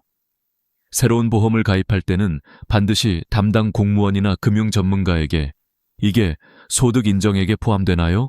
라고 확인하라. 그 한마디가 10년치 연금을 지킨다. 다섯째, 연금과 다른 복지제도를 함께 설계하라. 기초연금 하나로는 부족하다. 실제로 많은 분들이 이렇게 말씀하신다. 매달 34만 원 들어오는데 약값 내고 나면 남는 게 없어요. 그래서 정부는 기초연금 외에도 다양한 노후 복지제도를 운영하고 있다. 대표적으로 주택연금, 농지연금, 노인 일자리, 기초생활수급자 제도가 있다. 주택연금은 집을 팔지 않고도 매달 생활비를 받는 제도다. 농지연금은 논밭을 담보로 연금을 받을 수 있는 제도다. 노인 일자리는 건강한 분들이 사회활동을 하면서 월 30만 원의 활동비를 받는 프로그램이다. 이 활동비는 소득으로 계산되지 않는다. 기초생활수급자 제도는 의료비, 주거비, 생계비를 지원한다. 이 네 가지는 기초연금과 병행이 가능하다. 단, 신청은 별도로 해야 한다. 즉, 연금은 받는 돈을 늘리는 게 아니라 복지의 퍼즐을 완성하는 일이다. 여섯째, 반드시 재심사 통지서를 챙겨라. 국민연금공단에서는 필 2년에 한 번씩 재심사 안내를 보낸다. 이 통지서를 놓치면 서류 제출 기한이 지나서 자동 탈락되는 경우가 있다. 특히 혼자 사는 어르신들은 우편물을 늦게 확인해 손해보는 일이 많다. 이럴 때는 공단 고객센터 13555로 전화해서 전자문서 서비스를 신청해두면 카카오톡이나 문자로도 안내를 받을 수 있다. 작은 습관 하나가 큰 돈을 지킨다. 이 모든 걸 실천하면 기초연금은 단순한 제도가 아니라 매달 들어오는 두 번째 월급이 된다. 통장에 돈이 찍힐 때마다 그건 단순히 금액이 아니라 마음의 안정감이다. 이번 달도 들어왔네. 이 한마디가 하루를 지탱하는 힘이 된다. 다음 부분에서는 기초연금 외에도 시니어가 활용할 수 있는 국가지원제도 4가지를 자세히 소개하겠다. 이건 실제로 연금보다 더 든든한 보이지 않는 연금이 될 것이다. 기초연금만으로는 부족하다고 느끼는 분들이 많다. 한 달에 34만 원 가지고는 약값 내기도 빠듯해요. 그런 말을 들을 때마다 나는 늘 이렇게 답한다. 정부가 준비해둔 건 기초연금 하나가 아닙니다. 우리가 아직 다 쓰지 못했을 뿐이에요. 오늘은 그 아직 쓰지 못한 4가지 제도를 알려드리려 한다. 이건 단순히 돈을 더 받는 방법이 아니라 노후를 안정적으로 완성하는 퍼즐의 마지막 조각들이다. 첫 번째, 주택연금 가장 많이 묻는 질문이 있다. 내 집은 있는데 생활비가 부족해요. 집을 팔아야 할까요? 아니다. 절대 서두르지 마라. 그럴 때 필요한 게 바로 주택연금이다. 이건 내가 살고 있는 집을 담보로 맡기고 매달 생활비를 연금처럼 받는 제도다. 집은 그대로 내 명의로 남고 쫓겨날 일도 없다. 법으로 보호된다. 2025년 기준으로 부부 중 1명이 55세 이상, 주택의 공시가가 12억 원 이하라면 신청할 수 있다. 예를 들어 서울의 9억 원짜리 아파트를 가진 70대 부부가 주택연금에 가입하면 매달 100만 원에서 200만 원까지 생활비를 받을 수 있다. 게다가 사망 후에도 자녀가 상속받을 수 있고 원한다면 집을 팔아 상환할 수도 있다. 살아있는 동안에는 집을 팔지 않고도 현금 흐름을 만드는 가장 안전한 방법이다. 신청은 한국주택금융공사 HF 또는 가까운 은행에서 가능하다. 집은 그대로 두고 삶의 여유만 가져오자. 그것이 주택연금의 진짜 가치다. 두 번째, 농지연금. 나는 집도 없고 시골밭 하나뿐이야. 그걸로 뭘 해요? 그 밭이 당신의 노후 자산이다. 농지연금은 농지를 담보로 맡기고 매달 일정 금액을 연금처럼 받는 제도다. 65세 이상, 5년 이상 농사를 지었거나 실제로 경작했던 땅이면 가능하다. 밭을 팔지 않아도 매달 20만 원에서 80만 원까지 받을 수 있다.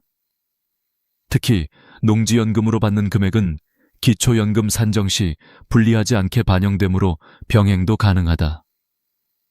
묶여있는 땅을 살아있는 돈으로 바꾸는 길, 그것이 농지연금이다.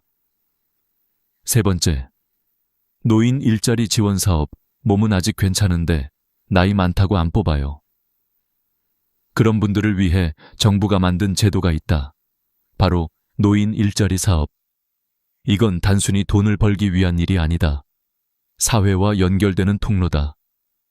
예를 들어 초등학교 앞에서 아이들을 안전하게 돕는 등하교 도우미, 복지관이나 공원에서 환경 정리, 취약계층 어르신을 찾아가는 돌봄 서비스 등. 하루 2-3시간, 주 3회만 일하면 한 달 약 27만에 30만 원을 받을 수 있다. 놀라운 건 이 돈이 기초연금 소득으로 계산되지 않는다는 점이다. 즉, 기초연금도 받고 활동비도 받을 수 있다. 몸도 움직이고 마음도 외롭지 않고 지갑도 든든해지는 일석삼조의 기회다. 신청은 매년 11월, 12월 사이 복지로 사이트나 주민센터에서 가능하다. 나는 아직 사회의 일원이다. 이 확신이 노후를 지탱한다. 네 번째, 기초생활수급자 제도 많은 분들이 이렇게 말한다. 나는 자식도 있고 집도 있으니까 그건 나랑 상관없어요. 하지만 기초생활수급자 제도는 단순히 가난한 사람만을 위한 게 아니다. 실제로는 일정 조건을 충족하면 충분히 신청할 수 있다. 의료비, 주거비, 생계비를 지원받을 수 있고 병원비가 거의 무료에 가깝다. 수술비, 약값까지 지원된다. 주거급여로 월세 20만 원 가까이 보조받을 수도 있다. 생계급여는 현금으로 매달 50만 원 이상이 들어온다. 게다가 자녀가 따로 살고 있고 경제적으로 도움을 주지 않는다면 부양 의무자 기준이 완화되어 선정될 가능성이 높다. 무조건 안 될 거라 생각하지 말고 혹시나가 다행히로 바뀔 수 있는 기회로 보자. 이 네 가지는 모두 기초연금과 함께 설계할 수 있다. 즉, 하나의 제도로 끝나는 게 아니라 서로 연결된 노후 생태계다. 이걸 제대로 아는 사람은 안정된 노후를, 모르는 사람은 불안한 노후를 맞는다. 결국 지식이 연금이다. 이제 마지막으로 오늘 이야기를 한 줄로 정리해드리겠다. 기초연금은 신청이 아니라 설계다. 지식을 쌓고 준비한 사람만이 매달 통장에 찍히는 그 한 줄의 숫자에 마음의 안정을 더할 수 있다. 여러분, 지금이 바로 그 준비의 시작이다. 오늘 영상이 마음에 와닿으셨다면 주변의 부모님, 친구, 이웃에게 공유해주세요. 이건 당신이 꼭 알아야 할 이야기야. 그 한마디가 누군가의 노후를 지켜줄지도 모릅니다. 항상 여러분의 편에서 여러분의 노후를 응원하겠습니다. 저는 윤정이었습니다. 다음 영상에서 또 뵙겠습니다. 구독과 좋아요는 여러분의 마음을 나누는 가장 따뜻한 방법입니다.